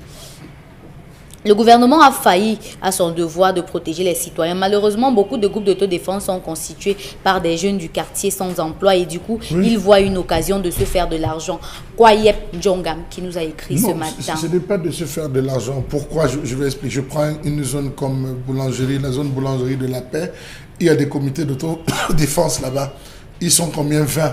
20 pour combien? 300 000 francs le mois. C'est-à-dire toute cette zone, cotiser 1 000 francs, 500, 200, 100 francs, ça fait 300 000 francs le mois. Pour 20 personnes, calculez, ça représente quoi? Ça ne représente rien, c'est juste des jeunes qui sont au quartier parce que le banditisme... Ça fait 15 000, hein?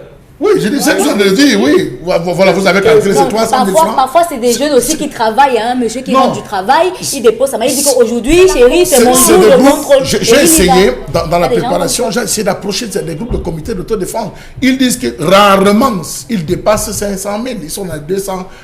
Parfois, vous avez des gens, vous venez toquer, ils disent, je n'ai rien. Parfois, c'est quelqu'un qui arrive, il gagne, c'est une petite élite du quartier, il gagne, aujourd'hui, il donne 50 000, demain, il donne 30 000. Donc, voilà un peu comment les gars se retrouvent. Ce n'est pas un taux qu'il faut absolument payer, mais les gens qui sont souciés, conscients, disent que, je donne déjà en paix. Il faut contribuer. Parfois, c'est pas, j'aimerais juste ajouter un petit point, parfois, ce ne sont pas des sans-abri et des personnes qui n'ont pas de travail. Hein. Il dit, parfois, ce sont des messieurs qui rentrent du travail, ils gardent la voiture, c'est son jour de contrôler, il y va, il joint les autres et ils le font. C'est la participation. Donc, ce n'est pas forcément des gens qui ne travaillent pas. Merci, Karine. Les policiers, les gendarmes, l'armée peuvent arrêter les malfrats car ce sera un manque à gagner pour eux. La manne qui tombe du ciel, argent facilement gagné. Alors, vous parlez de prostituées sans savoir combien elles sont utiles. En Ukraine, elles nous ont beaucoup aidé à garder mon équilibre biologique. Oh ben non, on tente tant bien que mal de dire que c'est pas à encourager de toutes les façons. C'est vraiment pas à encourager. Faudra juste que l'auteur de ce message valide aussi que sa fille fasse ce métier. Très bien. Mais c'est pas à encourager, vraiment. Ouais. Il faut le dire parce qu'on a des petites sœurs qui nous regardent. L'État du Cameroun condamne la prostitution. Elle est condamnée par l'État du Cameroun. Malheureusement, mais si l'État du Cameroun condamne la prostitution, allez là, Yaoundé, vous êtes à... non, on a Yaoundé, je parle bien à l'intendance, par exemple. Allez à l'intendance, allez quelque part là derrière le ministère de la Communication. La tolérance. C'est un peu partout dans la ville. Mais qu'est-ce qu'on fait donc pour pouvoir... Vous n'avez pas de quoi ça ici à un moment donné à Douala. Qu'est-ce qu'on a fait justement? Je peux vous assurer que désormais, quoi ça multiplié par 10. Hein? Oui. J'ai pris la peine. Faites un tour là-bas, c'est multiplié par 10 par rapport à la peine. Je rentrais dans la ville dimanche autour de 22h. Je suis passé par Aqua, exactement. Aqua, la rue justement Aqua Palace, justement. Mais il faut le dire, à 22h, 23h, elles sont positionnées en bordure de route. Tout le long de cette ruelle. On sait qu'elles sont là. Mais maintenant, si vous dites que l'État du Cameroun n'encourage pas, qu'est-ce qu'on fait donc? On peut aller discuter avec cette femme. On peut les amener justement à ressortir en leur disant c'est pas la bonne chemin. C'est le travail du MINAS, c'est le travail de MINPROF, c'est leur travail. Elles servent donc à quoi? Oui, chercher des partenaires. À une certaine époque, M. Michel Parce que nous avons nos sœurs et nos mamans qui sont dans les rues à vendre le sexe. Mais c'est pas, il y avait des projets pour les filles mères. Il y avait des projets pour des filles désœuvrées, les jeunes filles désœuvrées, inadaptées. Ces projets ont continué de voler de l'époque d'Aïdio. On commandait des machines. On prenait ces filles dans les quartiers. On les formait qui en broderie, qui en ceci. À la fin de la formation, elles avaient l'obligation de former les autres à contribuer avant de partir. C'était comme ça que la chaîne. Et entre-temps, il y avait un travail psychologique. Il y avait un travail psychologique qui avait été mis. Aujourd'hui, vous allez arrêter. Parfois, des policiers organisent des commissariats, organisent des rafles. On rafle 300 jeunes policiers. Vous allez les envoyer où? À quel endroit? Vous allez en faire quoi? Vous allez en faire quoi? Voilà les réponses qu'ils vous disent que bon, on les garde autour 3 jours, 4 jours. Vous allez encore recommencer. Non, vous allez encore recommencer. On les remet dehors. Comme elles sortent de là. Elles rentrent là-bas. C'est pas pour rentrer à la maison. Elles repartent encore là-bas. Que bon chef, on vous attend sur place. Allez, certainement les messages rapidement. L'autre jour, dans mon quartier à Makepe, un jeune homme se faisait poignarder en plein jour. Lorsqu'on a appelé la police, elle n'a pas décroché et après l'incident, ils sont venus, mais trop tard. Pourtant, le 10e est à quelques mètres. Cameroun, j'ai compris ce jour que là, que être protégé, c'est avoir les relations. Ce commissariat mérite qu'on ouvre une enquête sur eux. J'ai subi trop de tortures dans ce commissariat. Pourtant, j'étais de l'autodéfense juste parce qu'il était en collaboration avec ce dernier. Seul Dieu sait ce que j'ai subi là-bas pendant 5 jours en cellule et c'est au parquet que le procureur m'a libéré. Civilian de Ben Kilian. Ça veut dire que ça, c'est une victime justement des abus policières. Alors qu'il était là pour protéger les citoyens, un travail que la police doit faire. Ces abus policiers-là, c'est assez grave. Vous allez à New Delhi, il y a des comités de vigilance. Vous allez à Grand Ça veut dire que le commissaire du 10e, c'est le 10e récemment où on s'est rendu compte qu'un taximan a été tué par un... C'est pas le 10e, non? Encore le 10e. Toujours le 10e en tout cas, voilà.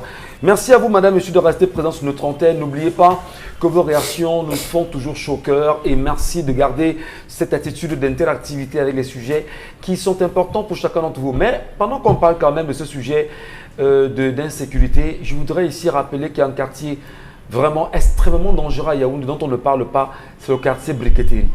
Je ne sais pas comment les gens vivent à la briqueterie, je sais pas comment est-ce qu'on vit à la briqueterie et là je l'assume véritablement, allez bien voir. On a le commissariat du 2e à Mokolo. Je ne sais pas s'il y a 20 personnes au commissariat du 2e à Mokolo qui peuvent intervenir à la briqueterie. Parce que la briqueterie, il y a Mokolo, il y a Tingel Lobby, il y a Madagascar, il y a Nkomkana, il y a Obala. Non, c'est Tingel Lobby en fait qu'on appelle Obala. Mais un problème effectif. C'est assez grave quand même. C'est assez grave. À côté de ça, vous avez la brigade de Madagascar qu'on appelle la brigade du Kassav. Comment vous expliquer? Est-ce que l'effectif peut suffire à pouvoir traquer véritablement les personnes de mauvaise moralité qui jonchent ce quartier et qui commettent des crimes en longueur de journée? Michel, on passe à la revue des réseaux sociaux. Oui, je voulais juste ajouter quelque chose qui m'échappait. Régulièrement, on prend des gangs de bandits dans les quartiers, même les grands bandits. Le lendemain, ils sont dehors. J'ai discuté avec plusieurs policiers qui vous disent qu'eux-mêmes ils sont fatigués d'interpeller les mêmes gens tous les jours. Ils arrivent au parquet, le lendemain ils sont dehors. Donc vous voyez, c'est aussi des attitudes. Il y a une corruption systémique, oui, même au niveau de la justice. C'est pour dire que ce sont des méthodes qui n'encouragent pas aussi la police ou la gendarmerie à faire véritablement leur travail. Il y a un qui m'a confié un jour que chaque fois, là j'étais à Bafoussam, il dit que chaque fois qu'il sort en opération et qu'il est convaincu qu'un bonhomme est un bandit de grand chemin, qu'il a eu le temps de bien l'identifier avec les différents témoignages des gens qu'il a connus. Donc le jour où il sort, il va en opération. Qu'est-ce qu'il fait? S'il parvient à mettre la main sur ce dernier, il lui dit carrément tu as ta chance, tu es sauvé. Il lui demande de partir rapidement.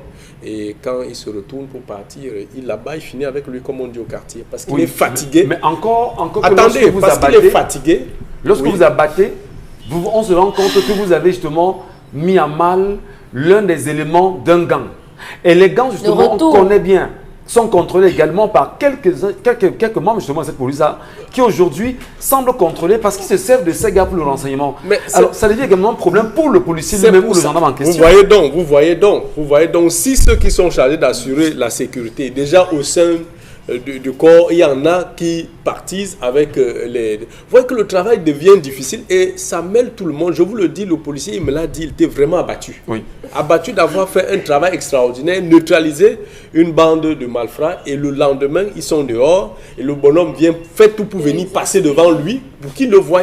Vous voyez à quel point... Donc c'est pour dire que le mal, il est systémique.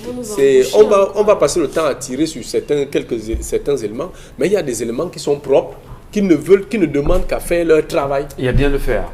Malheureusement. Donc les magistrats aussi, les magistrats qui sont rentrés dans ce jeu-là, où quelqu'un arrive au parquet, on le libère, il faut aussi les interpeller. La revue des réseaux sociaux, Karine Santia, mais on va quand même rappeler avant cette revue qu'à l'époque de Fauchivé, on sait comment ça se passait en même temps. Une fois j'ai dit ça, je ne dis plus rire. Karine Santia, la revue des réseaux sociaux. Le renseignement systématique. On va commencer par cette vidéo encore qui épouse bien la colère de Charles Armel de ce matin. Cette vidéo de jeunes malfrats qui sévit dans la ville de Yaoundé. Ils se font appeler généralement les microbes et chacun a son matériel d'action. Ils témoignent les lieux où ils font souvent leurs agressions, carrières, cités vertes comme Kana, Oyomabam, Bankolo. Ils opèrent parfois à la lame de rasoir. Pour celui qui a le couteau, il dit qu'il est habitué à la lame de rasoir, mais cette fois-ci, il ne sait pas comment il a fait pour avoir un couteau. Et celui qui a le poignard qui est pointu là, que vous voyez bien, il dit qu'il n'a pas l'habitude d'utiliser le matériel. Et puis celui du milieu là, il dit que il partait seulement chez son frère et il s'est retrouvé. Donc vous pouvez écouter. On peut les écouter donc avec Fort, hein? J'habite à la carrière. J'agresse souvent la cité verte au Yomaban. Avec comme arme blanche la lame. C'est aujourd'hui la première le soir avec le couteau. Aujourd'hui. Je m'appelle Maman Rabatia Ibrahim, j'habite à Korokana. Et moi, je trouve avec mes amis ici. Pour faire quoi? Pour agresser. Et tu agresses avec quoi? Moi, je me comme ça. Moi, je ne porte pas le matériel grand. Parle fort! Je n'ai pas le matériel grand. Et toi? Moi, je m'appelle Abdou Maliki. J'habite à la carrière. En passe, soit au Mabang. C'était vérité. Et bon, pour l'eau. Pour faire quoi? Agresser. Parle fort! Agresser. Ok. On ne me regarde pas. Idiot. Déjà, il faut bien sûr le dire, hein, les images sont suffisamment graves. Lorsqu'on regarde ces enfants, ils sont tout petits, ils sont tout jeunes. Tout jeunes. Qu'est-ce qui peut expliquer ça? Est-ce que les parents aussi n'ont pas une responsabilité? Parce qu'il y a des familles monoparentales aujourd'hui, sans trouver des prétextes, qu'il y a un moment donné, Dominique Audrey, où on a des enfants qu'on abandonne et qui sont enrôlés dans des quartiers. Je vous le dis, moi je viens de Komkana. Moi je le dis toujours, je viens de Komkana, où celui du milieu dit qu'il sort. Moi je sors de Komkana. Et je suis derrière l'immeuble Macabo. Je suis derrière l'immeuble Macabo en Komkana. Alors, nous qui avions grandi là-bas, très jeunes, il y avait des gangs, des brigands de très grands chemins. Là, je parle des affaires de la fin des années 90. Ils étaient vieux ou jeunes?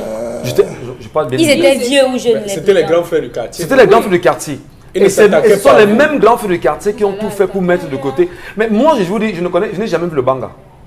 Je vous le dis à mon dos, je n'ai jamais vu le chanvre indien. Je ne connais pas comment on joue aux cartes.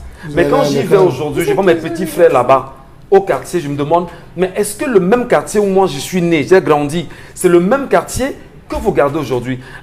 Parfois on se dit, mais est-ce que c'est passé papa et maman étaient à la maison, qu'on a pu au moins être sauvés? Mais qu'est-ce qui s'est passé? Comment est-ce qu'on peut expliquer aujourd'hui que nos petits frères se retrouvent dans des affaires pareilles? Dominique Audrey, comment vous expliquez ça? Comment c'est assez énervant quand même, non? Oui, je vois les larmes dans vos yeux, Michel. Les explications peuvent être multiples. Dans notre voisinage, généralement, vous avez cette famille-là où la maman ne fait pas grand-chose à part donner naissance à des enfants. Le papa également n'a rien. Conséquence, le matin, quand vous vous levez, par exemple, pour aller jeter la poubelle à 6 h du matin, vous voyez un des enfants de votre voisine en train de faire le tour des bars, alors que les bars sont déjà fermés pour chercher des pièces. Parce que ces enfants ont faim. Le papa joue au jeu de hasard, au jeu de loterie. La maman n'a rien. Si elle ne trouve rien à préparer, si la voisine ne lui donne pas un verre de riz, elle n'aura rien. Les enfants commencent à être la plupart du temps dehors parce qu'ils cherchent de quoi manger. Et de fil en aiguille, on se retrouve avec des amis, avec des groupes, on marche ensemble. Et après, on se dit, tu vois la fille qui vient là en face, là, non, on va la wash. Ça commence comme ça. Ce sont les termes qu'ils adoptent dans les quartiers. Hein. Oui. Lui, la wash, non, c'est-à-dire qu'on va t'agresser. Vous avez au moins connu la wash. Bien sûr. Vous ne connaissez pas les cartes. Vous ne connaissez pas les cartes. Vous connaissez le langage. Non, ça, très honnêtement, le langage, j'ai le langage. On sait comment s'exprimer en franc-anglais. Ça, on sait tous. C'est pas juste le mais maintenant, les pratiques n'ont pas été justement cette partagées. partagée. On commence par lui enlever ses chaussures et on essaye de vendre. Ça commence même par ces enfants-là qui volent les sans confiance. Permettez, Dominique, à l'époque au lycée de Tinga où j'ai mon baccalauréat. Moi aussi. Oui. Il venait, il sortait de la briqueterie, il sortait de la briqueterie et il venait attendre les enfants sortis de l'école. Oui. Quand on sortait des classes, effectivement, ils disent « Ah, je reconnais ma chaussure ». L'autre dit « Ah, je vends mon sac ». L'autre, mais c'est très grave. Et la briqueterie, effectivement, je vous dis, je ne sais pas comment on y habite. Je ne sais pas comment les gens parviennent à y vivre, mais les Camerounais y habitent. Vraiment. Jean-Paul Chouniard, vous voulez intervenir? Oui, mais en indiquant que si vous vous étonnez comment on habite à la briqueterie, quelqu'un d'autre s'étonnera comment on habite en Komkana. Oui, effectivement. Non, je voulais simplement indiquer que, vous voyez, beaucoup de jeunes aujourd'hui qu'on voit dans cette situation, un enfant, depuis le bas âge, n'a que subi des frustrations, abandonné à lui tout seul. À un moment donné, il se révolte contre la société. Ça veut dire qu'il vous voit. Vous êtes bien, oui, vous êtes bien, vous avez vos parents. Et lui, il se pose la question de savoir pourquoi lui doit être dans cet état. Donc, du coup, il est dans une situation, comme on dit un peu au quartier, de sagat. Donc, lui, il n'est plus, il a presque tout perdu. Et donc, du coup, ils se livrent à ce genre... Ce n'est pas pour justifier ce qu'ils font. Ils se livrent à mais nous, on a des grands frères au quartier. Hein. Non, là-bas, ils nous regardent ce matin qui ne riaient pas. C'est-à-dire que... Ben, eux, ils n'agressent pas leurs voisins. Hein. On a des grands frères. Quand on te voit même au quartier, il est après 18h, on te demande, mais qu'est-ce que tu fais là? Rentre chez toi. Mais nous, on obéissait. Pourquoi nous obéissions? Les grands frères qu'on avait dans les quartiers à l'époque, ils étaient certes des bandits de grand chemin, mais ils étaient responsables. Pourquoi je dis qu'ils étaient responsables? Ils ne permettaient pas aux enfants du quartier de venir même seulement passer là où eux ils jouent aux cartes, ou même là où ils sont en train de... Ils ne permettaient pas. Ouais. Et puis en même temps, ils étaient, même si ce qu'ils font n'était pas bien, mais ils étaient un peu comme une sorte d'autodéfense du quartier. Il était impossible pour un gang de parti d'ailleurs de venir opérer dans le quartier. Effectivement. Donc, quelque part, ils assuraient la protection des leurs, si je peux le dire. Ils allaient opérer ailleurs. Mais ils protégeaient les leurs. Donc, il faut indiquer simplement que ce qu'on vit aujourd'hui, il y a une démission de la société. Ce que l'enfant du voisin fait ne m'intéresse pas. Parce que si je me mets à corriger l'enfant du voisin et qu'il lui advienne quelque chose, me voilà dans une affaire dont je n'en sortirai pas. Donc, prenons l'avis de Charles Amel sur cette question-là. Nous sommes arrivés à l'ère où l'interdit au moins de 18 ans est devenu le permis au moins de 18 ans. Vous allez vous rendre compte qu'aujourd'hui, ceux qui fument la drogue, ceux qui consomment le tramadol et tout, c'est les moins de 18 ans qui sont entrés à l'intérieur. La consommation de biens, ceux à 6 h du matin, 5 ans, vous traversez, ceux que vous voyez assis en train de consommer atrocement de l'alcool, 3, 4, 5, 6, 10, les tables chargées, non, les tables noires ou les tables salies, c'est encore les moins de 18 ans. Vous allez vous rendre compte que depuis la convention sino-camerounaise, l'une des actions bénéfiques qu'elle aura apportées, c'est les jeux de 500 francs. Les jeux de 500 francs. Qui a fait disparaître les pièces. Les jeux de hasard de 500 francs. Le pari foot. Non, nous ne sommes pas là. Les machines à sous pour collecter les pièces. Je parle des Chinois, monsieur Michel. Ah, d'accord. Attention. On parle des jeux à machine. Des jeux de machines des Chinois. Qu'ils posent tous les petits entrées par les coins, même dans les quartiers, là où il y a les machines à écraser. Ça n'a l'air de rien. Cela n'a l'air de rien. Là où les machines à écraser, là on vient écraser l'arachide de maman à la maison, là on vient écraser les tomates, ils positionnent ça là. Ça ne coûte rien, c'est 100 francs, 50-50. Vous allez vous rendre compte, monsieur Michel Ngachou, que des gestes comme cela, on a négligé. Mais les jeunes ont pris goût, voler 100 francs, voler 1000 francs à la maison. Après, ce n'est plus ça, on se retrouve dehors en train de prendre. Oh, à une certaine époque, je crois que le président Idjo avait réfléchi à cela. Lorsqu'on attrapait des enfants après 18 heures dehors, on vous raflait, on n'avait pas besoin de chercher à savoir si vos parents ou pas.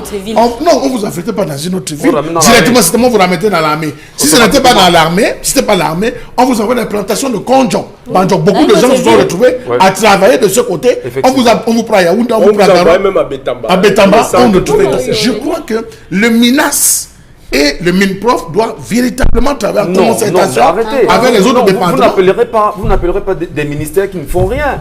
On va dire que Equinor c'est dur. Et comment le vous appelez, mais où sont-ils? Qu'est-ce qu'ils font? Ils ont des budgets annuellement. Et ce qu'on vit là est quand même inacceptable. En tout cas, parlons de ça, madame, messieurs, dans un instant. Le temps pour nous d'aller voir exactement ce que nous propose notre frère et ami, comme tous les matins, Consti Lamine, avec le projet, le concept Salaka, qui nous retrouve à l'instant. Le temps pour lui, bien sûr, de bien s'installer. Et nous allons avec lui parler de 1001 tapis dans un instant. Consti Lamine, qu'on salue et qui nous retrouve à l'instant.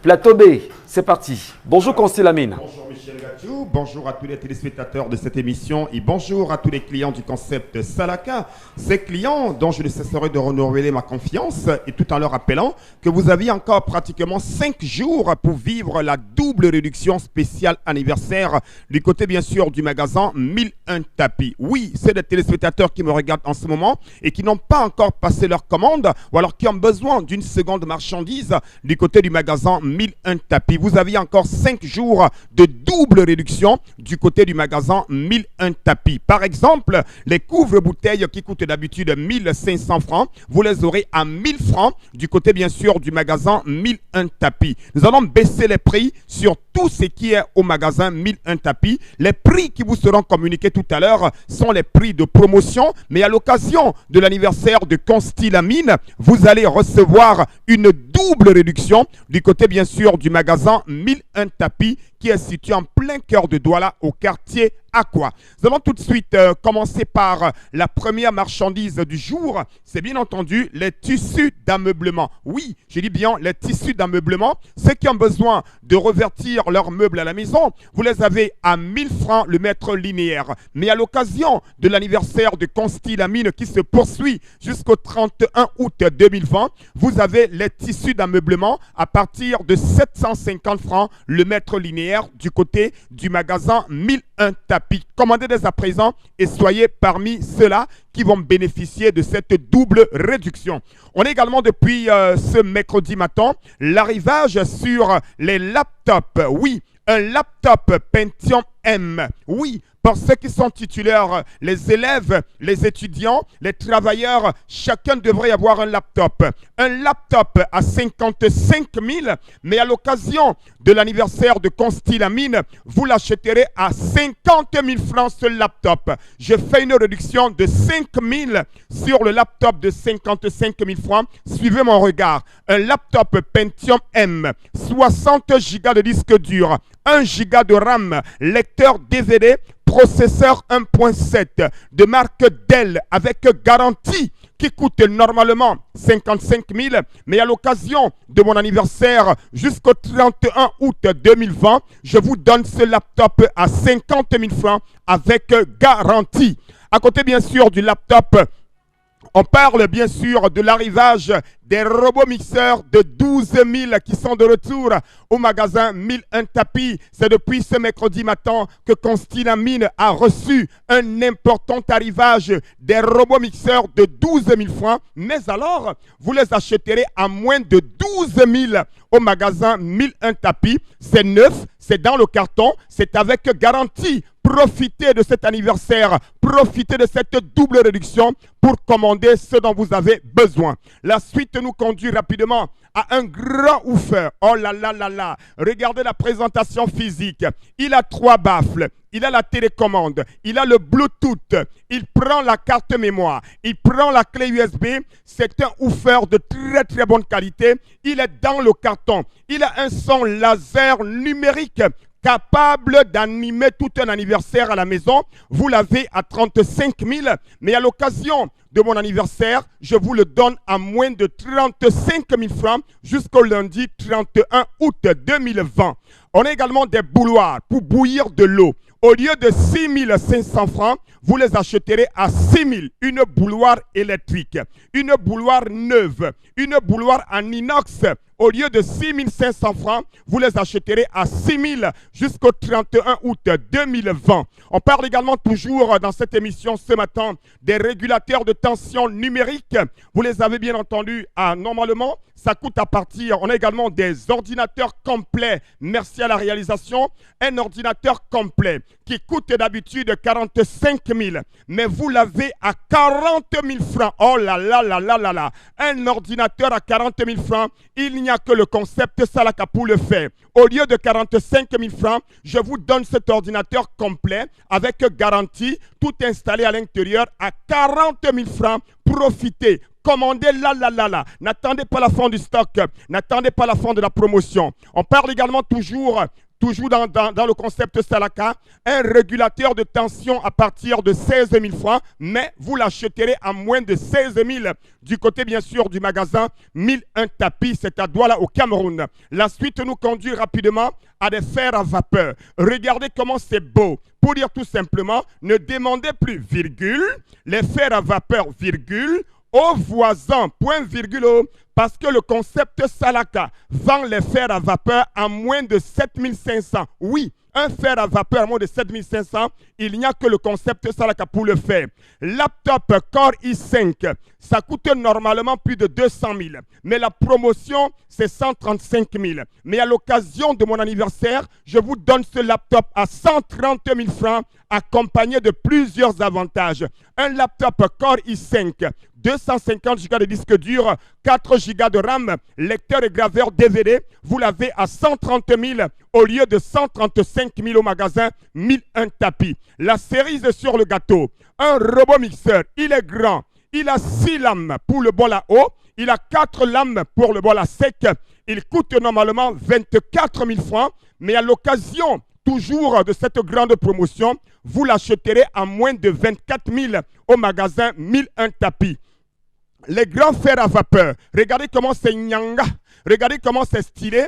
Vous les avez donc à moins de 12 000 au magasin 1001 tapis en face du palais d'Ika. On a également toujours l'arrivage des grands robots mixeurs à 4 fonctions. Ça hache la viande, ça hache le poisson, ça écrase les condiments secs, ça fait les jus de fruits. Regardez ce robot mixeur ailleurs, il coûte 125 000. Mais comme je suis le représentant de ces robots mixeurs, vous les avez à moins de 58 000 au magasin 1001 tapis. Je vous donne le prix de la double réduction. Vous les avez à 55 000.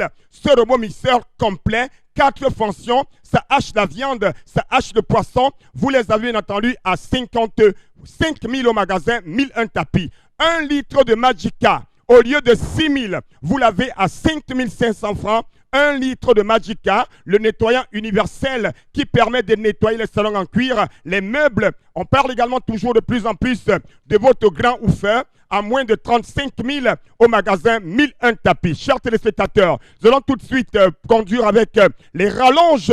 Vous les avez à moins de 6 000 francs. Elles sont solides, elles sont d'origine. Vous les avez à moins de 6 000 au magasin 1001 tapis. C'est à Douala au Cameroun. Regardez l'intérieur de la maison. Oh là là là là. Michel Gachou, regarde ces lustres. Vous les avez à moins de 40 000. Les lustres de qualité supérieure au magasin 1001 tapis. Quelle beauté, quelle décoration. Toujours avec le concept Salaka. Je vais également rappeler à tous nos téléspectateurs les Magica, les bouloirs, les régulateurs de tension, les fers à vapeur, les laptops. Tout ceci, c'est à Salaka. Et n'oubliez pas le morceau de savon de 400 grammes que je donne gratuitement à tous les clients ce mercredi au magasin 1001 tapis. Merci.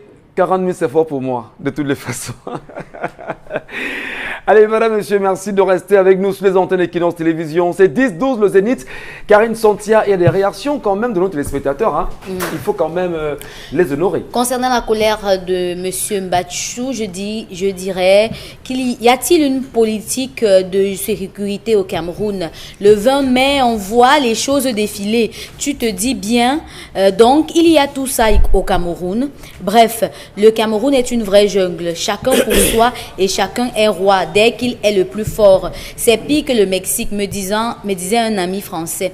Si des comités de défense doivent faire la sécurité, même de façon légitime, ça va virer à la mafia. La mafia en Italie, c'est ça. On vous offre notre protection et vous devez nous payer les sommes de plus en plus grosses. À un moment, les intérêts changent de sens. Le comité devient le racketteur et là, je rejoins l'autre pensée. Donc il faut faire quoi? Il faut l'interdire. De plus, il continue en disant que de plus les bandits étudient comment marchent ces comités et savent comment frapper. Mais il faut une chose que les Camerounais ne cèdent pas le terrain aux bandits. Il faut une...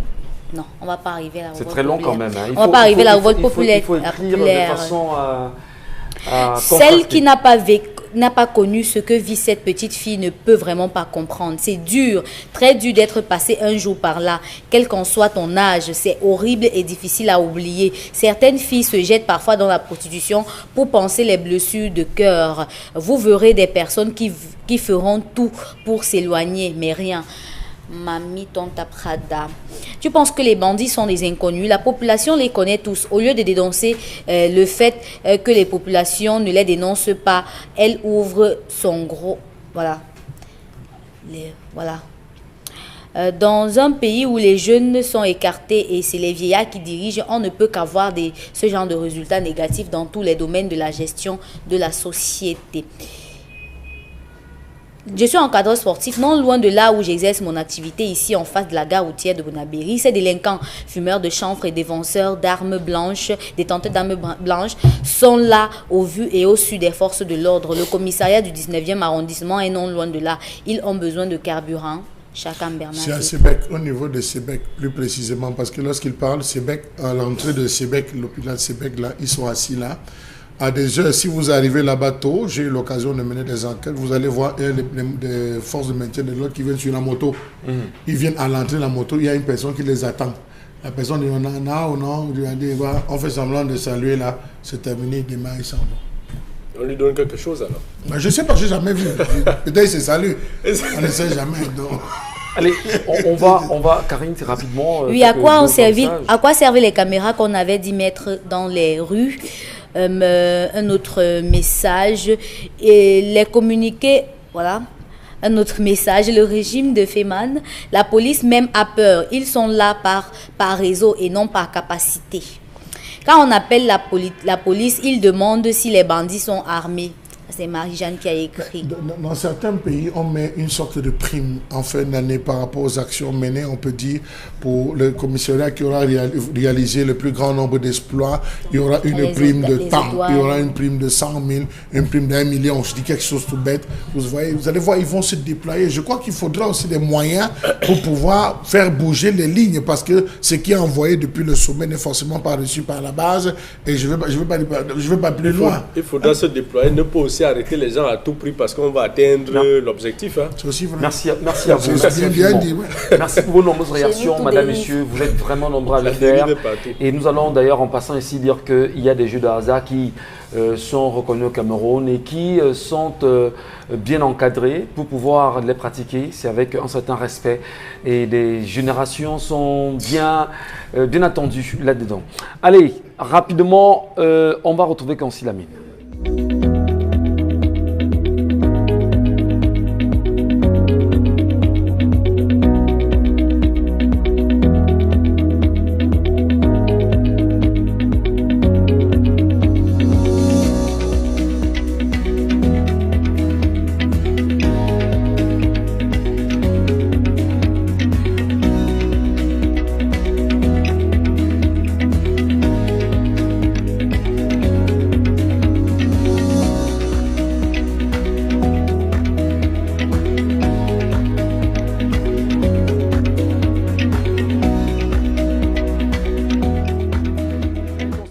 Revenez, vous nous parlez cette fois-ci des languettes. C'est comment, c'est bio? Languette médicale. Très bien, merci. C'est même bio, c'est bio. Parce que tout ce qui est naturel, tout ce qui est simple est bio.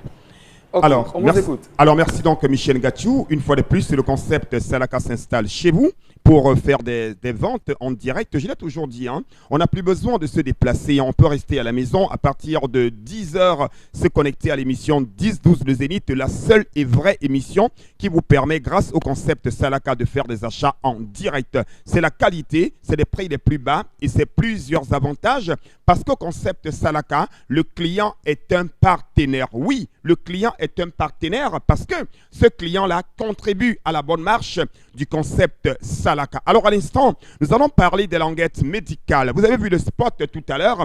Ces languettes médicales viennent de plus en plus résoudre les problèmes de ceux qui ont les douleurs au niveau de la plante du pied. Oui, vous ne parvenez pas à marcher, vous ne parvenez pas à bien dormir, vous avez du mal à vous mouvoir, vous avez du mal à courir, vous avez du mal à sauter comme la tisse. Alors, voici la solution pour ceux qui ont des douleurs au niveau de la plante du pied. Oh là là, ça fait tellement mal quand on a des douleurs, que ce soit la plante du pied, que ce soit au dos, que ce soit sur les cuisses. Ces douleurs font tellement mal. Alors aujourd'hui, pour éradiquer au fur et à mesure et totalement les douleurs à la plante du pied, vous avez les languettes médicales qui sont en vente du côté du magasin 1001 tapis grâce au concept Salaka. Ces languettes médicales s'utilisent de la manière la plus simple. Il suffit tout simplement de les enfiler à l'intérieur de votre chaussure. Vous avez deux paires, une paire de languettes. Vous avez le pied gauche et le pied droit, vous les enfilez à l'intérieur de vos chaussures et vous les portez, vous allez ressentir au fur et à mesure un changement. Aujourd'hui, ils sont des milliers de téléspectateurs qui sont en train de retrouver le sourire grâce à ces languettes médicales. Le temps de rappeler également à nos téléspectateurs que la douleur à la plante des pieds peut occasionner plusieurs autres douleurs. Regardez bien sûr le spot, regardez-le attentivement, regardez les acteurs qui sont sur ce spot, regardez les éléments utilisés. Rien que tous ces éléments montrent l'authenticité, la qualité de ces languettes médicales que vous retrouverez au magasin 1001 tapis au prix de 6 500 francs. Oui, je rappelle que 6 500 francs est le prix qui a été arrêté par les clients et le promoteur pour permettre à chacun d'avoir une paire de languettes. Le prix normal de ces languettes est de 8 000. Le prix qu'on a arrêté après enquête, après étude, après concertation est de 6 500 francs. Mais dans le cadre de la célébration de mon anniversaire qui s'est célébré le 20 août dernier et qui se poursuit jusqu'au 31 août 2020, j'offre à tous les clients une réduction spéciale. Donc, les languettes, vous les achèterez à 6 000 francs la paire de languettes médicales. C'est avec garantie. Oui, je dis bien une paire de languettes médicales. Vous les avez à 6 000 au lieu de 6 500 francs du côté bien sûr du magasin 1001 tapis. Nous allons parler rapidement des modalités de livraison. Alors ceux qui ont besoin de commander, que ce soit la languette médicale, que ce soit le correcteur de posture, que ce soit le Earlys Up, que ce soit le robot mixeur, quel que soit l'article, appelez le concept Salaka. Nous livrons dans tout le Cameroun. On n'a pas besoin de se déplacer, on n'a pas besoin de venir à Douala. Restez dans vos villes, relevez le numéro de téléphone, appelez-nous de lundi à dimanche. Vous nous passez votre commande, nous vous donnerons les modalités de livraison. Et n'oubliez surtout pas qu'à Salaka, on ne dépanne pas, mais on remplace. Merci beaucoup, merci. Vraiment, on vous a compris ce matin et merci encore pour ces grands moments de vente que vous nous livrez sur cette antenne d'Equinox Télévision. Nous allons saluer à nouveau Charles Mbachou, Karine Santia, Jean-Paul Chouniat et Dominique Audrey, tout en vous disant merci d'avoir pris part à cette édition de 10-12 le Zénith de ce matin. J'ai failli dire bonjour chez vous en même temps, nous ne sommes pas en radio. Merci à vous, madame, messieurs, de nous regarder comme à l'accoutumée. Retrouvons-nous demain lorsqu'il sera 10h, mais ne partons pas comme ça sans exprimer justement notre salutation au peuple malien et aux Maliens qui sont bien sûr au Cameroun. À demain.